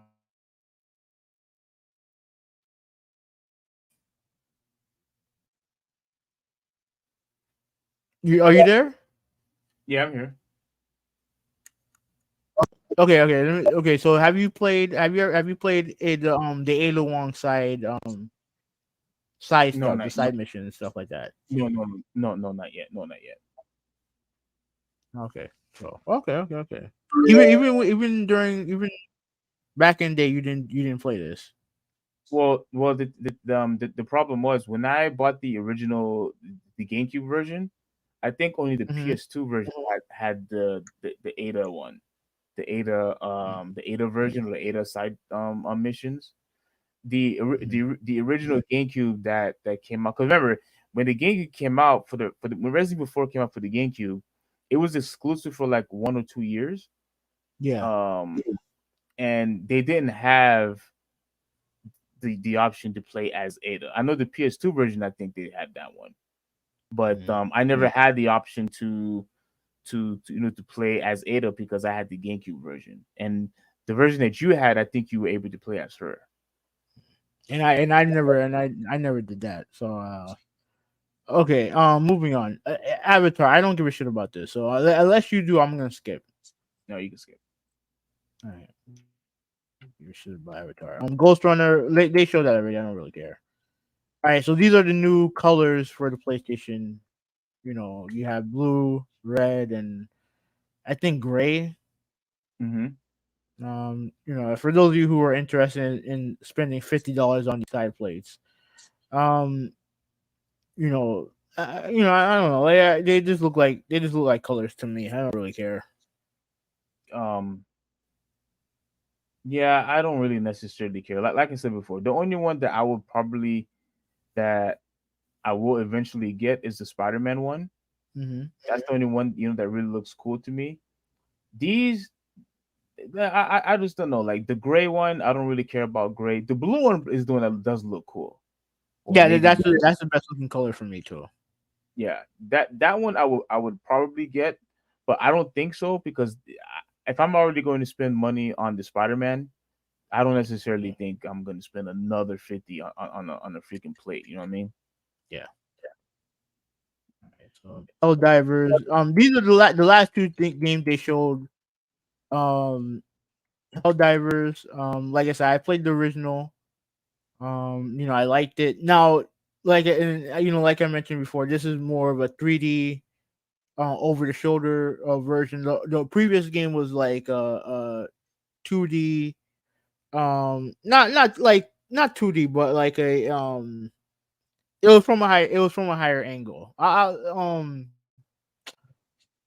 don't know, for the sake of time I won't show it, but like Yeah, so let me skip a little bit. Like you're just kind of like you team up and do certain missions to do like certain missions and stuff like that. So as you see right now, they're trying to kill this massive bug or whatever, and friendly fire is on off rip. So you do have to be careful, shooting at each other. You know what I mean? Oh, So that's cool. yeah, but if you even if but if they die, you can set up a way to send reinforcements so you can bring your partner, your people back. So Mm-hmm. yeah, so this game's gonna come out in February. It was supposed to come out. It was actually supposed to come out next month, but they delayed it. So which is fine. Which is fine. Like more time to polish the game. I'm cool with that. So yeah, so you have Helldivers 2. So and then the last game they showed was Spider-Man. Right. So games coming out in October. And I'll show you this because I know you're big into Spider-Man, so just showing you the stuff that they showed. This was like the expansive trailer. So what they're doing, they expanded the world. Um, actually, I can play it. Let me play it. Can you tell me earlier this year? Can you hear it? Two is filled with Yeah, but it's lagging a lot Steve. though. and how the game is built to take full advantage of the PlayStation 5. Hear it? The first thing you'll notice is that our city has nearly doubled in size with two iconic heroes, Queens and Brooklyn. And we've introduced the web wings, an entirely new mechanic that, when combined with web swinging, allows you to traverse the city in a whole new way and at faster speeds than ever before. You can tell me to stop. Whether it's so the neighborhood you wanna backdrop talk of about- Queens or the fireworks that light up the sky over Coney Island, exploring these areas will feel much different than the towering skyscrapers of Manhattan, while also delivering You told me to stop, No. You can keep going. You keep going. Steve. Okay. memorable locales like Peter Parker's old stomping grounds in Midtown High and Miles Morales' current place of learning, Brooklyn Visions Academy. Hey Miles, what's up? Speaking of our heroes, Marvel Spider-Man 2 will introduce the ability to switch between the two wall crawlers in the open world.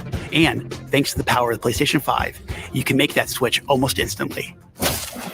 Delivering a bigger city and playing as not one but two spider heroes were big goals for Marvel Spider-Man 2. But this time around, it was equally important to provide a greater sense of exploration and discovery. As you progress through the main story, a number of new activities and storylines will become available. The majority of those will now be represented by visual cues in the world that grab your attention, such as a flock of Kraven's Talon drones circling a building, a mysterious symbol projected into the sky, or even an unfamiliar spider-bot ping emitting from one of the rooftops. Many activities, like the Hunter's cloaked blinds that overlook the Big Apple, lead to even greater challenges, yet yield worthy rewards and new information about Marvel's greatest hunter, Kraven.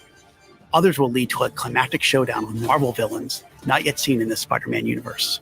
The Spider Heroes have new AR tech in the lenses of their masks, providing a quick glimpse of activities already discovered, or helping locate new ones yet to be revealed. You can always refer to the upgraded Friendly Neighborhood Spider-Man app to quickly track nearby areas of interest. The app will also include incoming requests from those who call Marvel's New York home. Some will ask for either Spider Hero to help, while others, like the students of Brooklyn Visions calling upon Miles, will require you to put on the mask of a specific hero. All these activities, including crime to stop from the game's various enemy factions, also now feed into the new District Progress system, which even provides more rewards and unlocks our brand new fast travel system.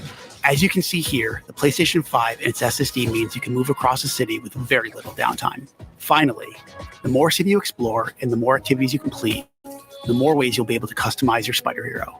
This includes mastering additional combat abilities and traversal skills, acquiring and improving gadgets, upgrading through the new suit tech system, and of course, unlocking additional spider suits. And we're talking lots and lots of suits. Marvel Spider-Man 2 will feature over 65 suits from the comics, movies, and multiple original designs. And thanks to the all-new suit style system, you'll now have more than 200 different ways to outfit your friendly neighborhood Spider-Man. On behalf of Insomniac Games, we couldn't be more excited about what this expanded city has to offer and all the new ways you'll experience Marvel's New York. We look forward to seeing you swinging around in Marvel Spider-Man 2 when it launches October 20th, only on PlayStation 5. So, what's your thoughts on the trailer? Yeah, it was very, very, very impressive. But I had already knew that the game was just going to be good, and I knew that whatever additional content that they was going to show, yeah, I was going to be impressed with it. Definitely going to be impressed with it. And all the extra stuff that they revealed and all the extra costumes that they have. Yeah, it's nice. I'm still obviously I still prefer the original, but the fact that you have options to choose different costumes, I think that's pretty cool. I am just wondering how many of them do you have to pay for? The last game, all of them, you didn't have to pay for any. To my knowledge, I don't think you did. But like I said, I don't remember. But like when I played, all of them were unlocked. You can unlock all of them. Okay, that's good news. Yeah. So yeah. So overall, if I had to give mm-hmm. And how do you feel about the game? Oh wait, hold on. I'm sorry. No, the game looks awesome. I'm gonna buy it. Buy day one. I'm looking forward to it. I did make a mistake though, because there were two games that this was not the end. Tale of Arise. Do you know anything about Tale of Arise? No. Okay, we'll skip it. I don't really care about this one either. I know this game that you Foam Stars. This is kind of like the Splatoon clone. Are you really gonna play this stupid game? No, I'm not interested. The game looks very. It had the same effect to me that Splatoon does. It has too tedious. But I figured this was something that I think you would be interested in. Final Fantasy VII Rebirth. Let's play the trailer. Oh yeah. You can play it.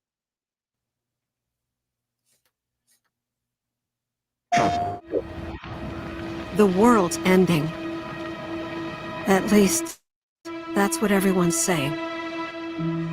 The sky. If I'm not mistaken, I don't like it. This is the second of the three Final Fantasy VII game that they're making. So this is basically disc 2, basically. Mm-hmm. Ready to fire, sir. Welcome to the New World Order. Fire! Just close your eyes and listen. Tell me you can't hear that. Her rallying cry.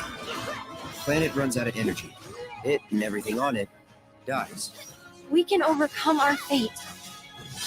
Am I the same as these monsters? Am I even human? Okay, we're looking for Sephiroth. Think you can find him? Oh, Sephiroth. You see. So you heeded the call too, did you? What are you talking about? As you can see, your brothers down there are having a little get-together. They're our best chance of finding Sephiroth. Yeah, I ask because I suspect there's soldiers suffering from cellular degradation. Do not be deceived. You know the truth. Trust in me. Sephiroth!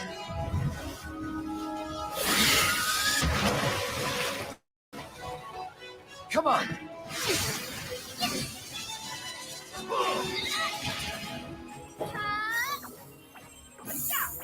Now you say you're not interested in the game at all, right? Not really, no. But I'm not. But because the thing is that these games look like they take forever to beat.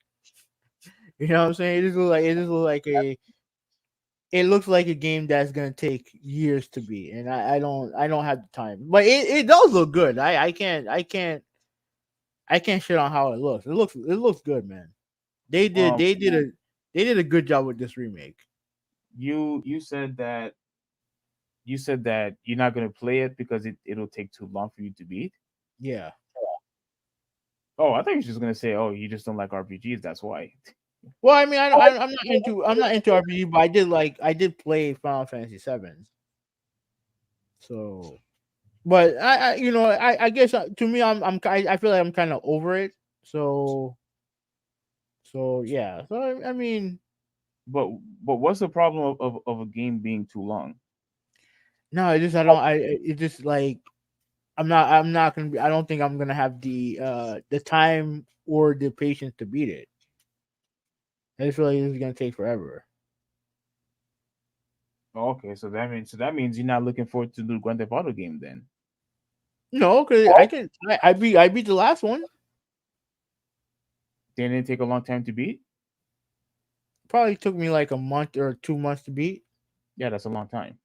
Yeah, when I mean long time when it comes to this game, I'm talking years. I'm talking a year. This side said a year. Oh man. Yeah. If yeah, then you wouldn't have the patience to beat a Zelda game either.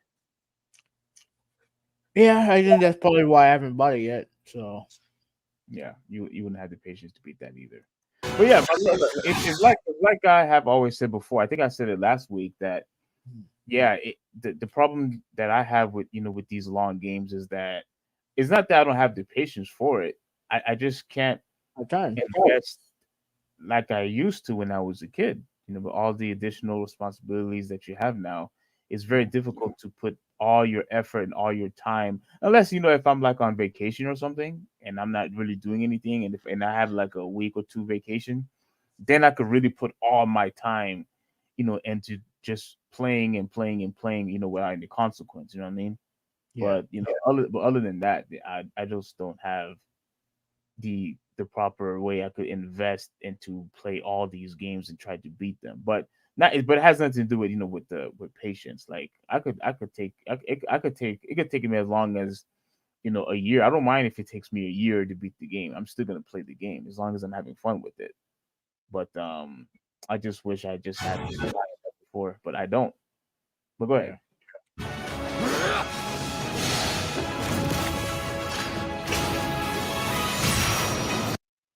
Oh my god.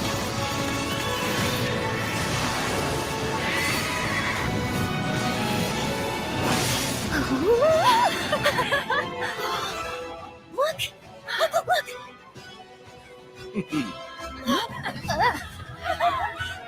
Look!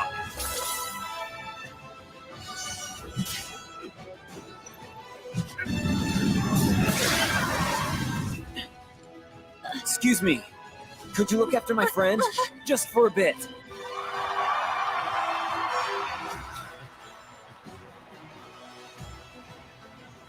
A weapon?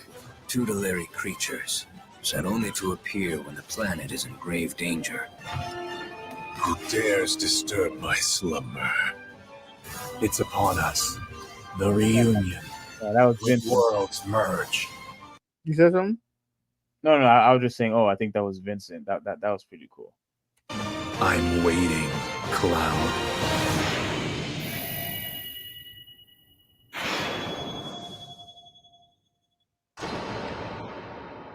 Yeah. February 29, 2024. And I think that was it. Yeah, that was it. So if I had to give the show a score, I would probably say it was a C plus. It got off to a bad start. Definitely get off to a bad start. But the Spider-Man stuff was good. Helldivers, and even though I'm not into Final Fantasy, that's a big game, and I think that game is gonna be exclusive for PlayStation for at least for a little bit.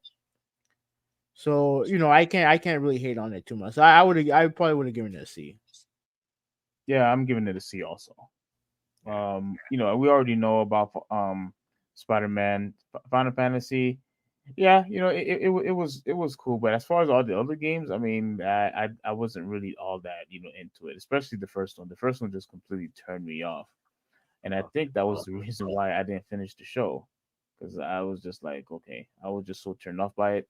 But yeah, I'm just giving it a C, an average show, an average show. Yeah. All right. So before let me do a quick let me set up the next topic real quick. Make sure everything is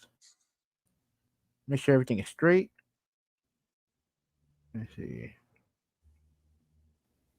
Hold on a second.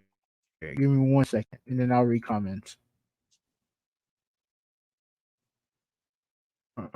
Come on.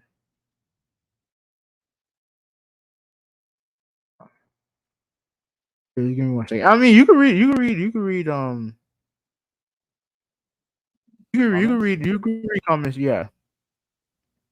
Let me see. Where were we? Gosh, Okay. we have a lot of comments. Yeah. Okay. I'm good. I'm all right. So I'm good. Let me get to it. All right. So okay. You enjoyed it on ZSNES. I was a Super NES 9X guy myself, Ruben. So props to emulation gang. I will take no Suikoden slander, bro. That game sucks, bro. I'm sorry. All of them Yeah. suck. All 1, of them? 2, 3, 4, 5, 6, 7, 8, whatever the fuck. They all suck. Wow, man. Like you really didn't like Suikoden. I mean, I don't think we ever had a new Suikoden game for the longest. So it's very, unless I'm wrong, it's very odd that we haven't had a new one lately. So Garbage. It was Xenosaga or Star Ocean. I do remember having to suffer watching you play Star Ocean also, but I think the game that I was referring to, where I was so flummoxed that I'm watching this guy fight seaweed, was Suikoden. no, I think no, yeah, well, yes. Suikoden. You told me about Suikoden. I remember, but I'm talking about the time where when you told me to watch, when you was asking me to watch, you were there, and I think Randy was there too, and this chick was talking to, like, he wasn't playing it. We were just watching a cutscene. He was just watching a cutscene, and then this dude was talking to, I don't know if it was his girlfriend or if it's just a friend or maybe his sister. And I was like, okay, yeah, this story is boring. Let's play something else. So that's what it was. But yeah, but for the fact that you don't like Suikoden that much, like, wow. Okay. No, I'm just not interrupting you. But I remember distinctly not liking. I remember distinctly not liking Suikoden. Joe said that Baby Steps is a Steam game. I mean, yeah, I kind of figured, but that game looks like dog shit, man. I'm sorry. Nolan, what's going on, bro? He said VR horror is a must. Even a simple experience like Five Nights is enhanced. Okay. And that's the thing, Nolan. Like that's why I do believe that VR definitely can enhance the experience, but I think it could only do that on certain games. Like, I know Seafring, he would stream playing, Among Us on VR. I don't necessarily, I mean, it was cool, to watch it. I don't think I would be, too crazy of playing Among Us on VR. But maybe, I guess, when you're doing all the, like all the what do you call it? Like when you have to like make all these certain repairs and whatnot. But I think horror games and certain racing games are like the game that fits perfectly for, for VR, where the experience actually does get enhanced. But if I'm playing, like, let's say, God of War, I don't necessarily think I'll be too keen to play God of War on VR, in my opinion. Riz Mai was in the chat. What's going on? Hey, Riz Mai, how are you? Ruben said that he bought for day one on GameCube and was pissed when they made an enhanced PS2 version. Yeah, so was Steve. New console look like Turismo colors. I can see that. All right, so Critical dropped in the chat. What's going on, bro? He said that, side note, MK fans roasting the Switch version of the game. First off, why buy it on Switch? By the way, you forgot about Final Fantasy VII release date. Oh no, I think I did mention it. Yeah, I think we did mention it eventually. So I know you. This is a little bit later, but it's a little bit earlier. But we didn't initially say that. But okay, regarding Mortal Kombat on the Switch. Now I watched a video from RGT. I don't know if you ever heard of him. Yeah, I know. And while he admitted that the Switch had flaws, right? Obviously, it's not going to be as good as as the PS5 and Xbox in the Xbox version, he did say that it was playable. He did say that. Okay. But the screenshots that I'm seeing right now, they look hideous. What? And the thing is that they look hideous. And I watched his video, and the visuals, they look downgraded, but they didn't look hideous. So maybe they look bad because they're still photos. But I did watch one clip of it, like, glitching. But that's something stuff like that will happen from time to time. But yeah, some of the stuff that I've seen from it looks awful.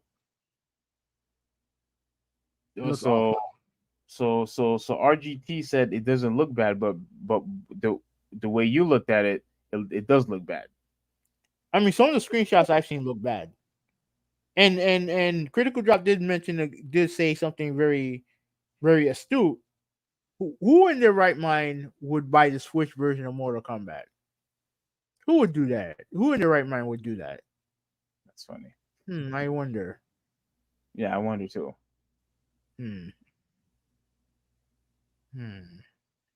Why are you saying? No, because I wonder. I want to know the opinion of Shankster. I wonder what he has to say about this. Okay. I had a feeling that's what you was going to get at. And he never even opened the game, which I don't blame him, because I think he had the game on Steam, didn't he? I don't remember. But look, to me, RGT, if he's gonna say that the game is fine, look, in my opinion, he complains that people call him a Nintendo fanboy, or that his channel is a Nintendo channel. To me, everybody has. It is a Nintendo channel, but he's definitely not a fanboy. Trust me, he's not. But his channel seems to, in my opinion, is dedicated more to Nintendo. Yeah, of course. Yeah, I don't think he would disagree with that, but he's definitely not a fanboy.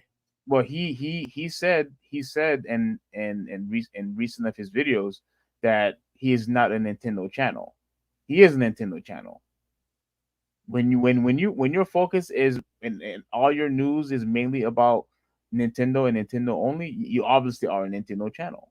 Well, because I don't think I'm subscribed to him, even though I should. The only time that I've seen his channel, seen his videos, is regarding Nintendo stuff. Yeah. So and he's one of the few Nintendo content creators that I would go to hear his opinion on stuff, because I feel like like I said, I don't think he's a fanboy. So I trust his opinion, but we'll see. Like I said, the screenshots that I've seen look bad, but I've seen gameplay and it doesn't look terrible. And here's the thing: the game Mortal Kombat 1 is only available on next gen. It's not available on PS4 and in the OG Xbox. At least I don't think it is. Or at least Xbox One. At least I don't think it is. So yeah. Nolan said that the map in NYC looks accurate. He also said that he loves Xenogears. Let me see. He did say that MK11 was fun on the Switch. He said that Foam Stars looks whack. Yeah, I saw the gameplay. The gameplay looks very, very boring to me. And as far as you saying, you said that Mortal Kombat 11 was fun on the Switch. I don't necessarily think people had issues with frame rates or the game was unplayable. I think the reason why people like Hoovy hate the game so much is only because of the simple fact that the graphics wasn't as good, and he is crucifying the game because it just wasn't as good as the PS4 or the Xbox. That's why. I just don't see. I don't see why you would buy that game on the Switch. I don't see it, bro. Then shouldn't you feel that way about any other third-party game? No, because the game looks like garbage on the Switch, and it plays like garbage on the Switch. It's one thing if it just look bad, then that's fine, but it doesn't play nowhere near as good as the other versions of the game. That's why when I questioned you about why you bought thanks to you know Mortal Kombat on the Switch, I'm like, bro, like you only bought it just so that he can use the Switch. That's the only reason why you bought it. No, I bought it because he's a fighting. He loves fighting games, and because he loves fighting games, and the Switch was the only console that he had. I was trying to figure out which fighting game I could get him that he would probably enjoy playing. That's why. Not because because I want him to play the Switch. Like, what do I care if he plays the Switch or not? If he's a big fan of fighting games, unfortunately Mortal Kombat was just a few fighting games the Nintendo Switch had, and he already had Smash Brothers, so there wasn't anything else. I didn't think he would be interested in playing Pokken. The only other fighting game I thought he would probably be interested in is the Dragon Ball Z one. But he I already got has the game already. Yeah, but instead I gave him Mortal Kombat. So I took it back eventually. I finally took it back from him, and I gave him Hades instead. And he played the heck out of that game, and he was happy that I bought him that game. He was definitely pleased with Hades. So it all turned out great at the end because I took back Mortal Kombat and I gave him the Hades game. So it all turned out great. Okay. Nolan said that it tried to be Splatoon. That's true. And he said that it stopped with the 7 and dropped the trailer for 8 finally. You ever play Final Fantasy 8? Yeah. I played 8, played 9, played 10, played 11, and which one better? Which one's better? 8 or 7 or 8? 7, of course. You think 7's better? Because a lot of people like to say that 8 is better. 8. To me, I felt like 8 was a waste of time. Okay. I think Nolan disagrees. I'm still not a fan of Sephiroth's voice though. Same with Zach. I think Sephiroth's voice fits perfectly. I think. All right, Nolan said that if Square is making FFs, Enix needs to be dropping Star Ocean, Dragon Quest, Valkyrie Profile, and Granda remakes. I don't think Square and Enix are together anymore. Wait. Square and Enix are not together. They're always together, weren't they? No, remember they used to be SquareSoft by itself, and then they did and then they merged to Square Enix, and then it's been that way ever since. Yeah. You know what it was? I made a mistake. Yeah, I made a mistake. Square. I remember. I think wasn't Square part of the whole. No. Okay.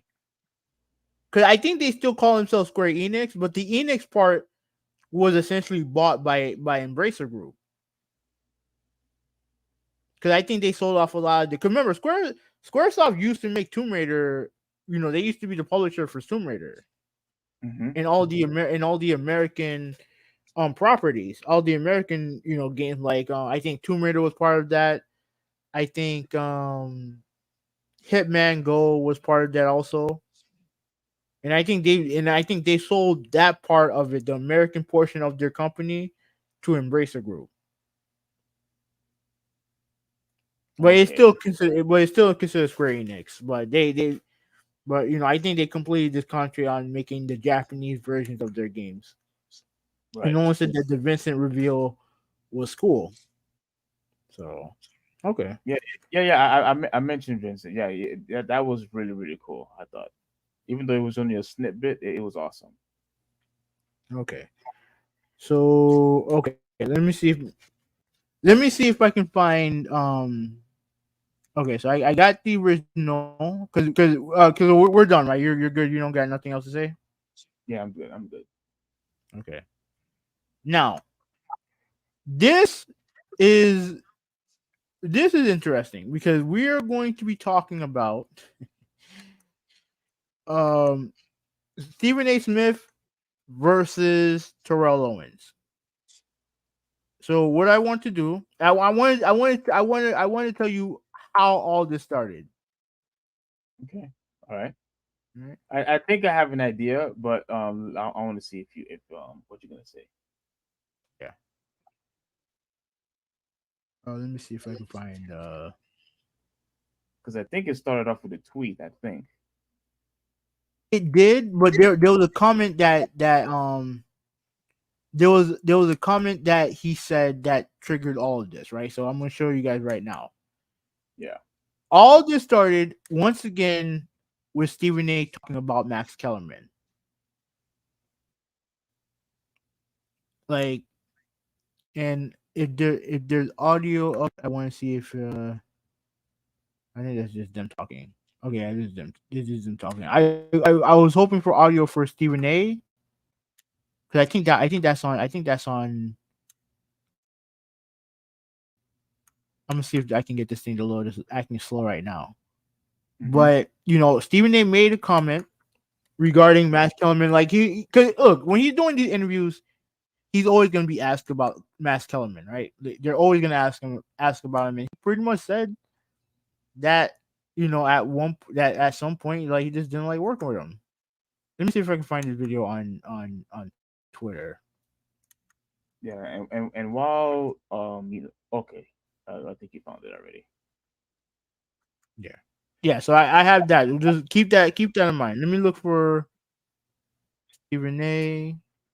Yeah, and I have noticed that Stephen A. had mentioned Max and some of these interviews, and when he multiple times.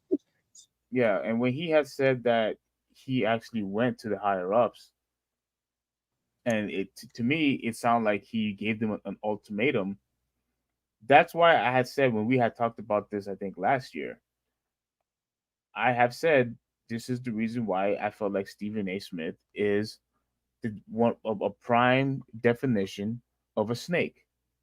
He obviously went above Max, and he decided that, okay, either you guys keep me or you keep him, giving them an ultimatum. Yes, it's because of you that why Max Kellerman, got fired, and that's why I no longer have any respect for that dude. I don't have respect for him, and clearly he's not sorry about it. Clearly he doesn't have any regrets about it. So why in the world am I going to waste my time, supporting this guy's show or supporting this guy's podcast when he's out there, trying to get people fired? Like, I'm just not interested in that. But yeah, go ahead, play the audio. Okay, so this is from the Joe Budden podcast, right? So this is where this all started. So he did an interview with Joe Budden, and this is him talking about Max Kellerman once again, because once again he's constantly being asked about him. So here it is. I didn't like working with him, man. It's just that damn simple. I didn't like it. I thought the show was stale. I thought that we had flatlined when it came to the public at large, and I'm trying to win. What happened? There's like a reverb on your side. Like there's a lot of echoing. I apologize. I don't know what. Let me see if I can turn it down. See if that'll work. Yeah, there's a lot of echo. But you weren't an athlete. Wow. And you weren't I thought the show was stale. I thought that we had flatlined when it came to the public at large, and I'm trying to win.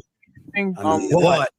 In two separate audios? Like, are you playing this in two separate audios or something like that? I don't think so. Are you guys hearing what? Those of you guys still in the chat, are you guys hearing it twice, like I am?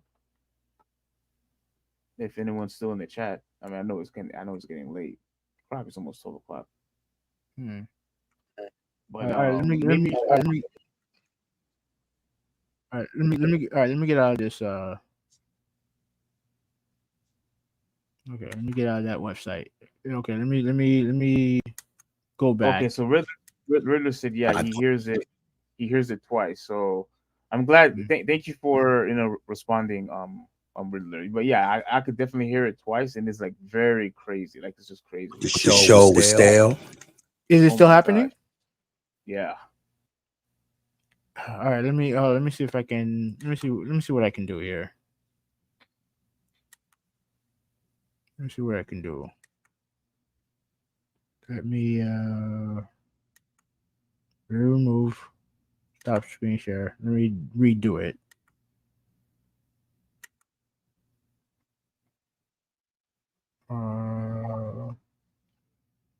Okay, let me turn that off.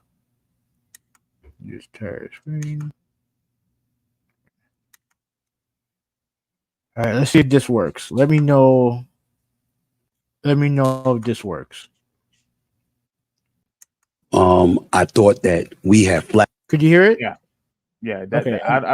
I don't know what you did, but yeah, that did the trick. All right, so let's go back from the beginning. I didn't like working with him, man. It's just that damn simple. I didn't like it. I thought the show was stale. I thought that we had flatlined when it came to the public at large, and I'm trying to win.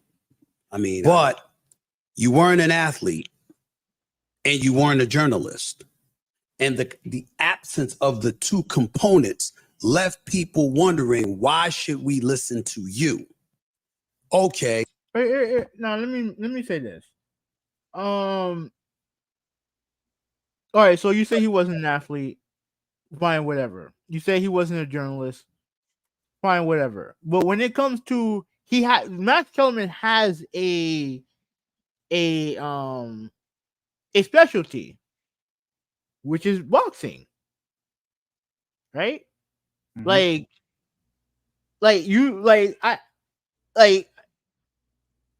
I don't understand why he had to go to that length to discredit him.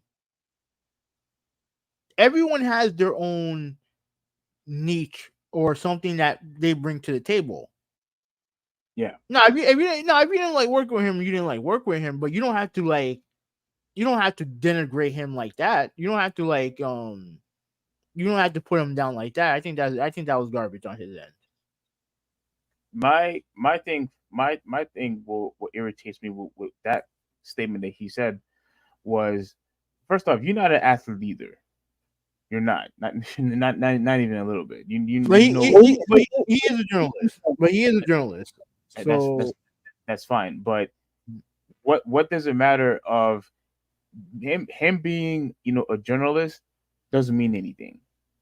It doesn't, because you see plenty of guys that were that are in on TV, whether if they are a journalist or if they have some type of specialty, like you said, like how Max have, with the knowledge that he has, when it comes to boxing, he does that better than you, because he obviously knows way more about boxing than Stephen A does. And he doesn't have to be a journalist, quote unquote, a journalist, to qualify to talk about a particular topic. Because look, you don't need to be a journalist to study basketball. You don't need to be a journalist to study football or boxing. You don't have to be one. Like, you could easily just go to school and learn all the different courses that you need, because that's what a lot of these players do. Or not a lot of players, but that's what a lot of these students do. Like, if they're not qualified to be, let's say, to play in college, or they don't get drafted, a lot of these what people particularly would try to do is they will go to school to learn about the sports, so they could be head coaches or be a part of the coaching staff. You know what I'm saying? So, and if you want to use that same type of skill to be on TV, you don't have to be a journalist to do that. So I think that statement is completely overrated. I think it's a stupid statement to take, because now by saying that, to me, it seems like what he's saying is, oh, you're only qualified to talk about sports either if you played the sport or if you are a journalist, and that's a bunch of bullcrap. And I mean, when did he discover this? Like, he worked with Max for several years, and Max has been doing just fine even before First Take. I don't get it. Well, you might have had that figured out on Sports Nation, or you might have had that figured out on another show. But on this show, if you looked at the content emanating in the social stratosphere, meaning YouTube and other components that you use to measure one's cachet, Q ratings, focus groups, all of these different things, it was like I was damn near doing the show by myself because we were oceans apart in terms of cachet. Well, how are you oceans apart from me if you sitting right across from me? I've been very honest and very consistent about it. There's nothing personal. We didn't have. That is a bunch of bullcrap. Like he's to me, from what he just said, he's just talking about of just how he feels, not of what other people are saying. Like, where are you getting this information from that you guys are like worlds apart when it comes to like YouTube and things like that? Like, what are you talking about? He feels like Max didn't pull his weight on the show. And I'm thinking to myself, why is it what is it that you want from him? If he already has the disadvantage of not being an athlete and not being a journalist, what do you expect from him? Like, Max Kellerman is obviously very good on TV. Now, I don't know if he ever fit the whole embrace debate, construct, but the fact is that you did the show with him for years. You did the show for him for years, and now all of a sudden, when did that change? When did that dynamic change? And mind you, the show was still number one anyway. Yeah. Right, even with Shannon Sharpe and Skip, was really their main competitor. Overall, First Take was still number one. So what the hell do you mean about it was being stale and this and that when people were still supporting the show anyway? All right, let's continue. The video's almost done. We weren't enemies. To be real, we ain't spoke since, other than high and by, or if I had to go on the show when they were doing the morning show. What do you expect? You got the guy fired, and you mean to tell me what kind of level of respect should the guy even? I am giving him props that he even says hi to you. And he hasn't said anything publicly about what happened. Yeah, Max. Yeah, it still hasn't. And I would definitely love to hear his side of the story, because we're only having one side, which is Stephen A's side. But and that's the other thing, that really irritates me, because if you want to complain about Max Kellerman, you need to give us details. You need to give us specific details of what he did that made you have such disdain towards his work ethic or whatever. We need to know exact details of why because right now he's just talking in generalities. That's what he's doing. Oh, I just didn't like it, or we're light years away from each other, or whatever it is that he said. I want to know precise details. Give examples of what he did that causes you not to want to work with him anymore. And he didn't do that. So to me, he's just talking a bunch of garbage. No, go ahead. We get interviewed, but there's been no conversations since, and that's fine with me. That's no problem, because it wasn't like we were boys or anything like that. But at the end of the day, it was all business to me. And it was about, look, man, I'm trying to win. And I don't believe I can win with you. The show was already winning. What the hell are you talking about, man? I didn't like working with him, man. The show was still number one. What are you trying to do? Like that's like saying, oh, I won the championship, but yet we're not winning. You just freaking won the championship. You've been number one throughout the whole entire year with this guy, and you mean to tell me that you still have problems to complain? You still complaining about the guy, despite that you're the number one show. And when it comes to debate shows, when it comes to ESPN, and when you want to compare it to to Fox, you were still destroying Fox. I don't know. It's just one of these are just one of the prime examples of he's just talk just to talk. He doesn't know what he's talking about. He just doesn't like Max as a person. That's why he got rid of him. All right, so that video circulated, and then Jay Slay, the drama prince, living up to his name. I don't know who he is, by the way. He pretty much said this is why he doesn't fuck with Max, and this is this is years ago. Yeah, this is years ago where this happened, and I remember this happening because while I didn't watch the show, like I'm in the street ever, right? I saw this. Mm-hmm. And when Terrell Owens, now here's the thing. Now, this is something that also needs to be said. Terrell Owens, you obviously used to play for San Francisco, used to play for Dallas, but he also played for the Philadelphia Eagles. Yeah. And he played around the time that Stephen A was working in the Philadelphia Inquirer. Right? And Stephen A, been there for a long time. So they know each other. Yeah. So they've seen each other. So this came out years ago. This happened years ago, and let's tell you why. And this is all right. Let me play the video. Max almost seems black. I'm in the streets. Max almost seems blacker than you, Stephen A. with what he's coming, with his commentary. With all due respect, my brother. I'm just saying, dog. Wait a minute. Wait a minute. I'm just saying. I'm gonna check you right now. You don't cross. I'm just saying. Time. Wait a minute. And that and trust me, he's not the only one. He's not the only one that said this. That this is the moment where Stephen A stopped wanting to work with Max. That this video is the reason. And Terrell Owens is pretty much saying facts. Yeah. So he brought this up all over again, right? So he bring this up, and then I think Stephen A made a comment, made a response.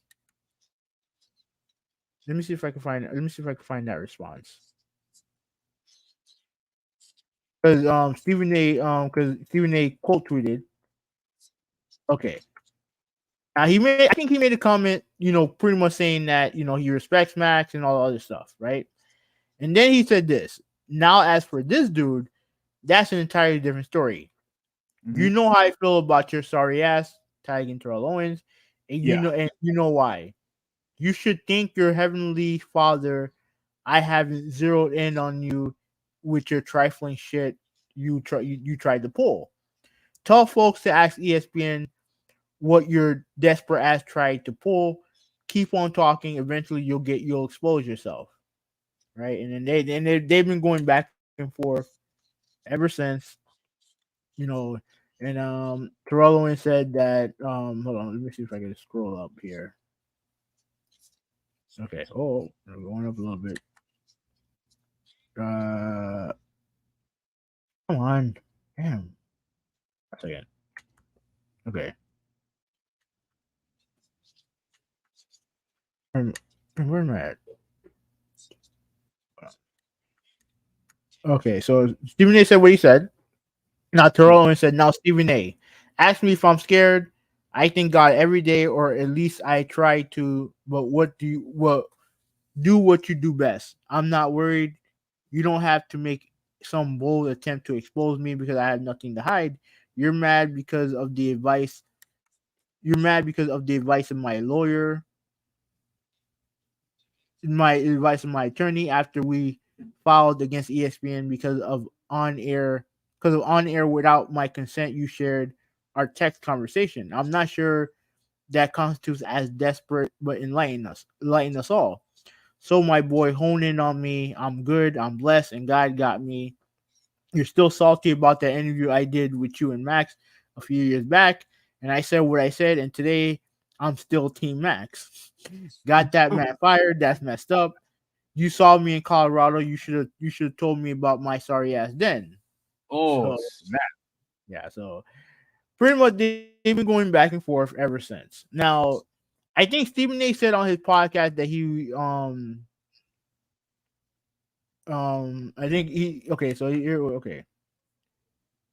he said, or maybe this is Stephen A talking, or maybe I'll just dedicate the entire Stephen A Smith Show podcast on YouTube this Monday to all the things you tried to do behind the scenes to brothers over the years while claiming someone is more of a brother than others. Let me think about it over the next 24 hours. Right. And then I think at one point I think Kyrie Irving intervened and pretty much told him to, relax or something like that. Really? Damn. Yeah, I didn't see that exchange. That's crazy. Okay, I think this is right here. Yeah, right here. This is Kyrie Irving. Kyrie pretty much said, Stephen A, can y'all call each other like grown mature men and clear the air without all the extra social media back and forth? Get what you need off your chest and move on. And now, mind you, this is coming from a guy who Stephen A's also gone after multiple times. So I mean, listen, I'm not the biggest fan of Kyrie Irving, but he's not wrong here. He's not wrong. He's 100% right. They do need to clear the air with each other, but I don't think that's gonna happen. I think Stephen A would try to clear the air, but Terrell Owens not. Like he seems like he's about that life. Like what he said here. Don't stand down now. I'll be sorry and pathetic. Be sure to keep that same energy when you see me next time. You see, I'm not intimidated by you because you have a platform and a loud mouth to claim that you're going to allegedly expose me about something. It seems to me that you're the one being exposed. Please expose me. Let us know what you got. I, along with everyone else, will be waiting. I don't bother nobody. I'm just me. And if you don't like me, then that's a personal problem. So, he's absolutely right. He is absolutely right. You mean to tell me? Wait. Let me say this. But you interjected yourself into a situation that you're not part of. He did by just saying facts. Mm-hmm. Okay, but he was automatically a participant in it. Even if he didn't say the word facts in there, I mean, he was in that interview, and somebody decided to retweet it, so he was automatically in there by default anyway. I guess, but he's not innocent on this. He's not. What do you mean by innocent? No, he's not innocent because Terrell Owens is the type of dude who's going to escalate stuff. Like he's never been one to shy away because he's acting like all he did was speak the truth. No, bro, you're a constant shit talker, constantly. Like he's a constant shit talker. But okay, so do you believe that what Terrell Owens said to Stephen A, do you think that's part of the reason why Max got fired? It's hard to say, man. It's hard to say because the only person like him talking about metrics and stuff like that, that's the only thing. The only people who would know about that for real is him and the producers and the director and all those people. And let's be frank here.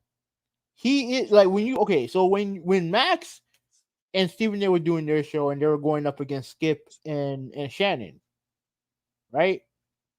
The guy who probably had the least cachet in the beginning was Shannon because, like I said, he's new to this.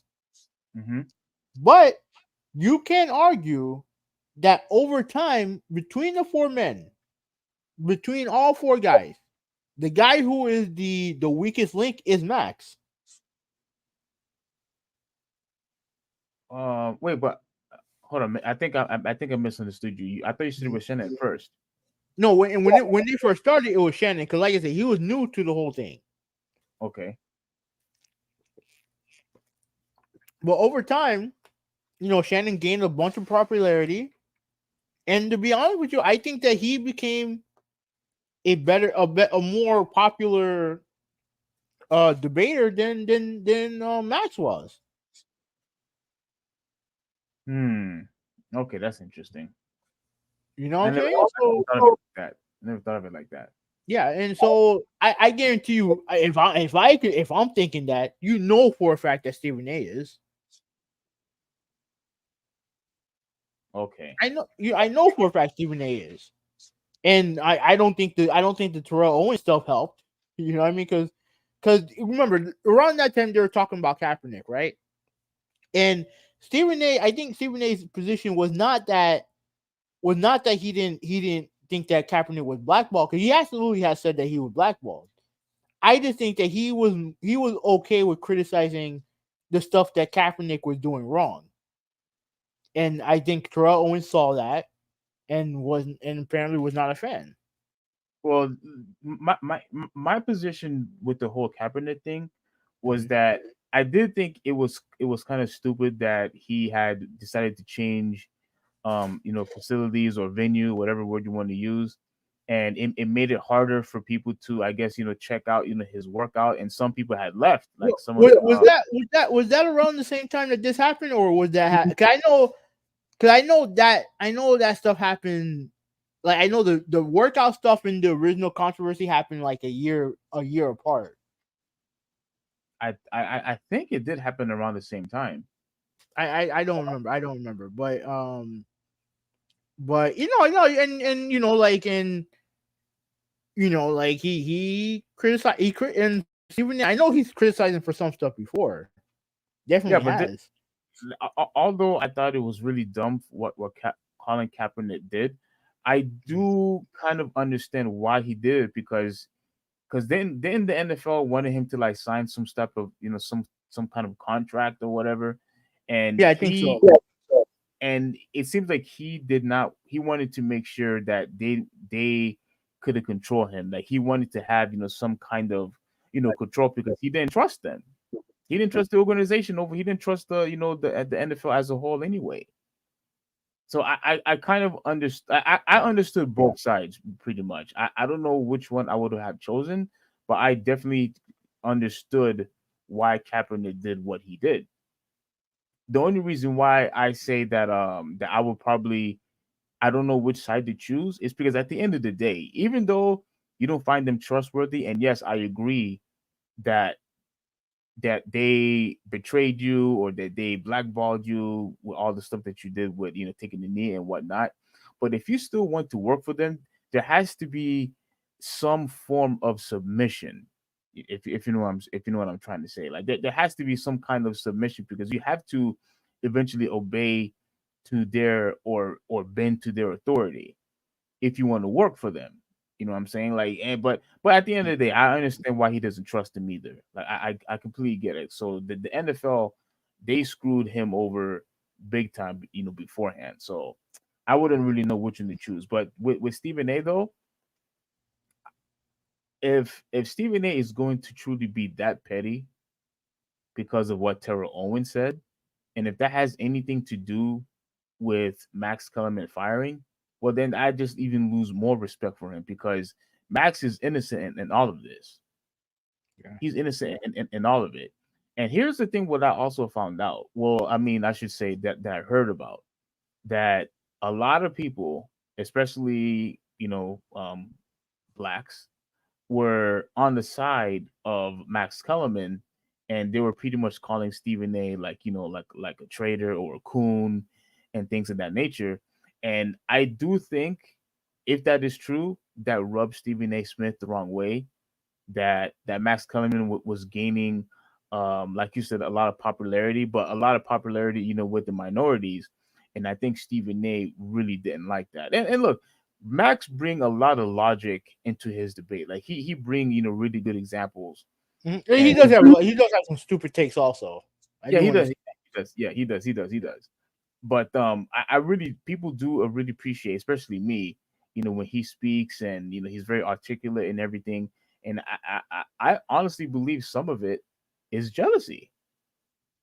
I honestly believe when you add all of that stuff together, when you compile all of that stuff together, I think overall Stephen A. Smith was jealous of Max. And I think that's why he got fired. I think when you take the whole totality of it, that's why Max Kellerman got fired. All right, so let me play this one clip. This is from his show, right? So This is him addressing Tio on his show. I'm just waiting for it to load. And I'm not angry. Okay. Can you hear I'm that? not angry. Yeah. You heard that, right? I'm sad. Okay. Yeah. First of all, I don't buy the whole he's not angry. I don't buy that for a second. Let's continue. Ladies and gentlemen, we stopped talking because after you saw that hit from Max Kellerman, Terrell Owens tried to sue me. He had lawyers contact ESPN, who obviously contacted me to try and sue me. Needless to say, it was laughable. It never went anywhere. He wasn't getting a damn dime, which he was hoping to get. That's why I was pissed off Saturday. Because I haven't spoken to him since that day, because he tried to sue me. He tried to sit up there and say I did something I've never done in my career. And that is taken off the record conversation and publicize it. I have never done that in my career. On the soul of everything I love, I don't do that. I've never done that. I would have never been able to enjoy the success that I've been able to enjoy if I had been that kind of guy. And he damn well knows it. Now, we could speculate as to why he would do something like that, why he would accuse me something like that, why he would get lawyers involved looking for money. I wonder why. Y'all speculate about that. But the point is, he tried to sue me. He's talking about He's pretty much saying, yeah, no, he's talking about Terrell. Oh, okay. And he pretty much is insinuating that Terrell Owens needs money. And that's why he tried to sue him. That's what he's insinuating. Okay. And from that point forward, I said I can never talk to him again because who knows what he's going to try to turn into a lawsuit. And I have stayed away from him from that day forward.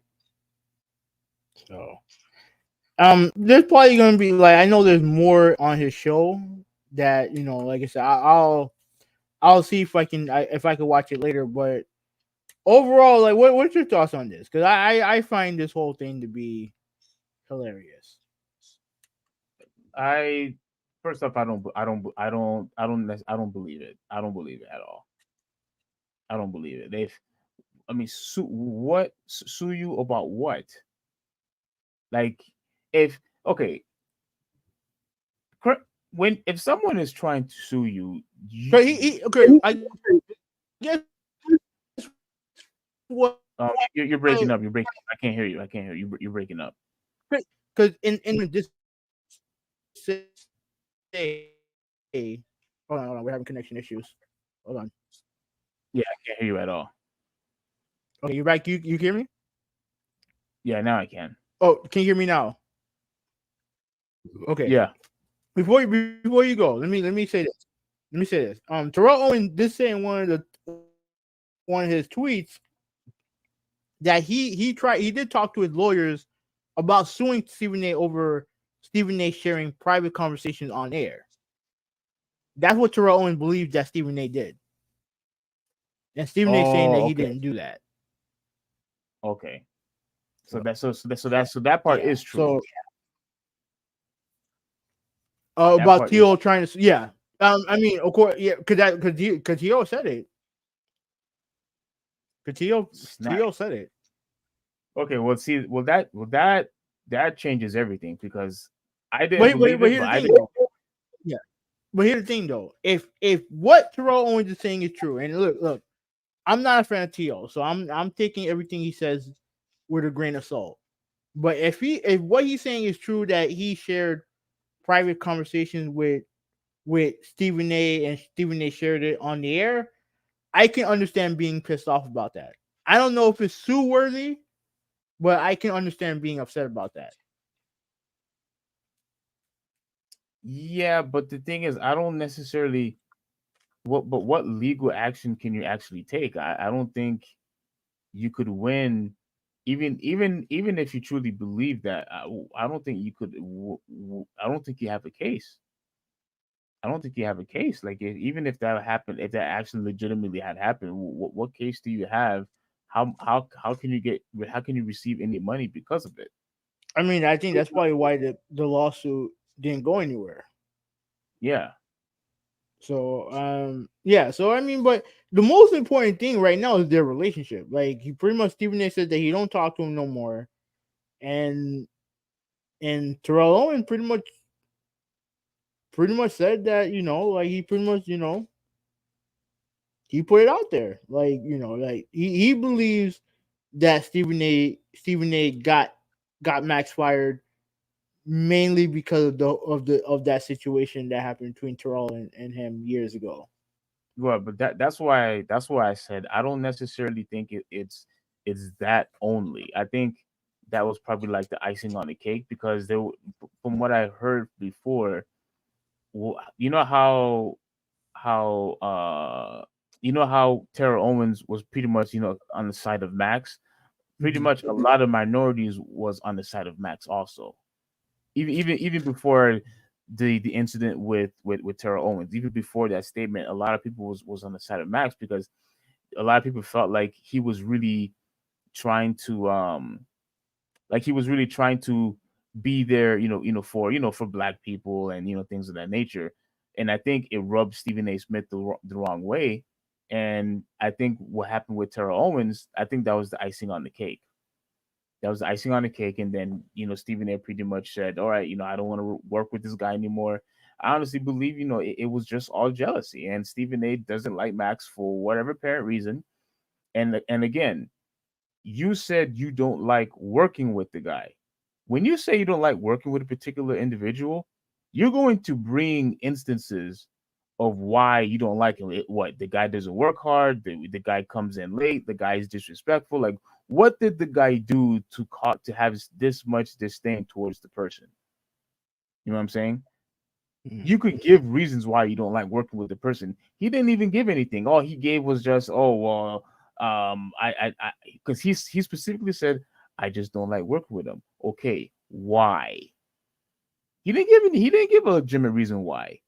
So his why, according to what he's saying, is pretty much all the social media stuff, the Q ratings and all the other stuff. That's what he's saying. But that doesn't cause you not to why you don't like working with the person. I mean, shit. If you're Stephen A. Smith and you want, in his mind, he wants to win, and you have a guy you don't think you can win with, then yeah, you're not gonna like work with him. I would understand his point if the ratings had dropped. I would understand his point if they were losing. How can you claim that you want to win when right now, currently, you're in first place? How does that make any sense? You're winning the race, you're in first place, and you're saying, well, I want to win, despite the fact that you're already winning. How does that make any sense? It makes no sense. The guy doesn't bring he doesn't bring any type of logic and his statements. He's making no sense. I want to win, but you're already winning. He doesn't know what he's talking about. Just say you don't like Max Kellerman just for the sake of you don't like Max Kellerman. If push goes to shove, if you don't have a legitimate reason, oh, I just don't like the guy because I just don't like the guy. Now, obviously, he's going to make him just more, of a jerk, but that's why I think he's a snake, and that's why I just don't support him anymore. I don't watch First Take anymore. I don't watch his podcast. That dude had so many different shows and they all failed. At least to my knowledge, they all failed. Remember, he had the show called Quite Frankly. I don't know if you remember that. Like, what happened to that show? What happened to that show? Like, don't act like as if you this perfect journalist and you could find ways to be number one at all times. You had all other shows too, and they didn't last very long. And now you have this podcast. Look, the best of luck to you, but am I going to support you? Absolutely not. I don't give a rip about Stephen A anymore. The dude is a snake. That's exactly what he is. A snake. On that note, we can move on. Yeah, we can move on. Like, I just find the whole thing to be funny. Are you going to watch the rest of his show? I watched the stuff about Terrell Owens. Okay. Yeah. So let me read some comment. Do you still watch First Take? By the way. I've seen some of the episodes with him and Shannon. Just to see like how it is. No, it's fine. Okay. It's fine. Let me see. All right, so Ruben said that it's like he went 72-10 and says there's room for improvement in trashing his teammate. But he did say that Stephen A doesn't deserve the Coon label. I don't think he does either. I think in a way he does. No, I don't think so. I mean he has some coonery in him, but you know, we know who the coons are. I think in the way he does. But Ruben, I really love the 72-10 example. You got the best record. You're number one. Nobody could stop you, and yet, oh no, we're not winning anymore. There's room for. I don't know if you remember, but when Skip Bayless's contract went up, was up at Fox, Stephen A openly campaigned to have him come back to First Take. Yeah. While Max was still there. Yes. So, you know. So yeah, so even though like I said, I don't follow the ratings, but even if First Take was number one, I guarantee you that he saw what they were doing at Undisputed and wanted to do that. Oh, like with the like adding humor into it and having No. I'm talking about having either Skip or Shannon on the show. I think he would much rather have that than work with Max. Okay. So all right. So pretty much I mean we're like 12:20 right now. Are you still good or what? Yeah, I'm like really getting tired. Do you want to save the rest of it for like tomorrow? Yeah, I'm off tomorrow. I'm off tomorrow, so okay, yeah, because I am getting I am getting tired, and I promise we will definitely try to start on time because the only thing I have to do is just pick up the game and that's it. Yeah, and pretty much once my brother's home, then I'm not going anywhere after this. So actually, hold on a second. I may have to go somewhere tomorrow, but I'll. I mean, we're only gonna honestly, we're only gonna be talking about NBA stuff anyway, so it doesn't matter. Yeah. So it won't take too long. But anyway, yeah, let's end it. Let's end it here. Let me read some comments. Let me do roll call. Ruben, thank you for watching. Rudolphi, thank you for watching. Nolan, thank you for watching. Critical Drop, thank you for watching. Rosemary, thank you for watching. Joe, thank you for watching.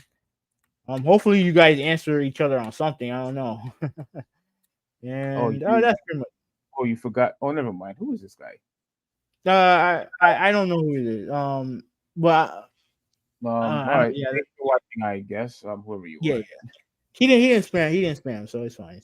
But yeah. Thank you guys for watching. Be on the lookout on our Discord, Overrated Podcast.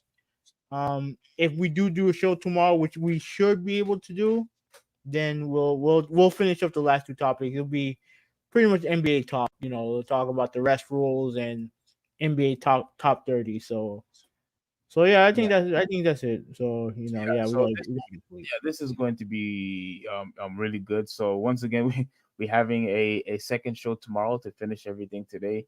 Yeah, so my apologies. Like we started really late, and it was just everything was going out of whack. My internet was going crazy, but everything seems to be fine now. So if we all have a chance, I know it's a little late, but I would appreciate you all for staying this late with us. Don't forget to share, comment, like, and if you haven't subscribed, subscribe. This is the Traditionalist 101 signing out, and have a good one. Movie 186. Have a good night, you guys.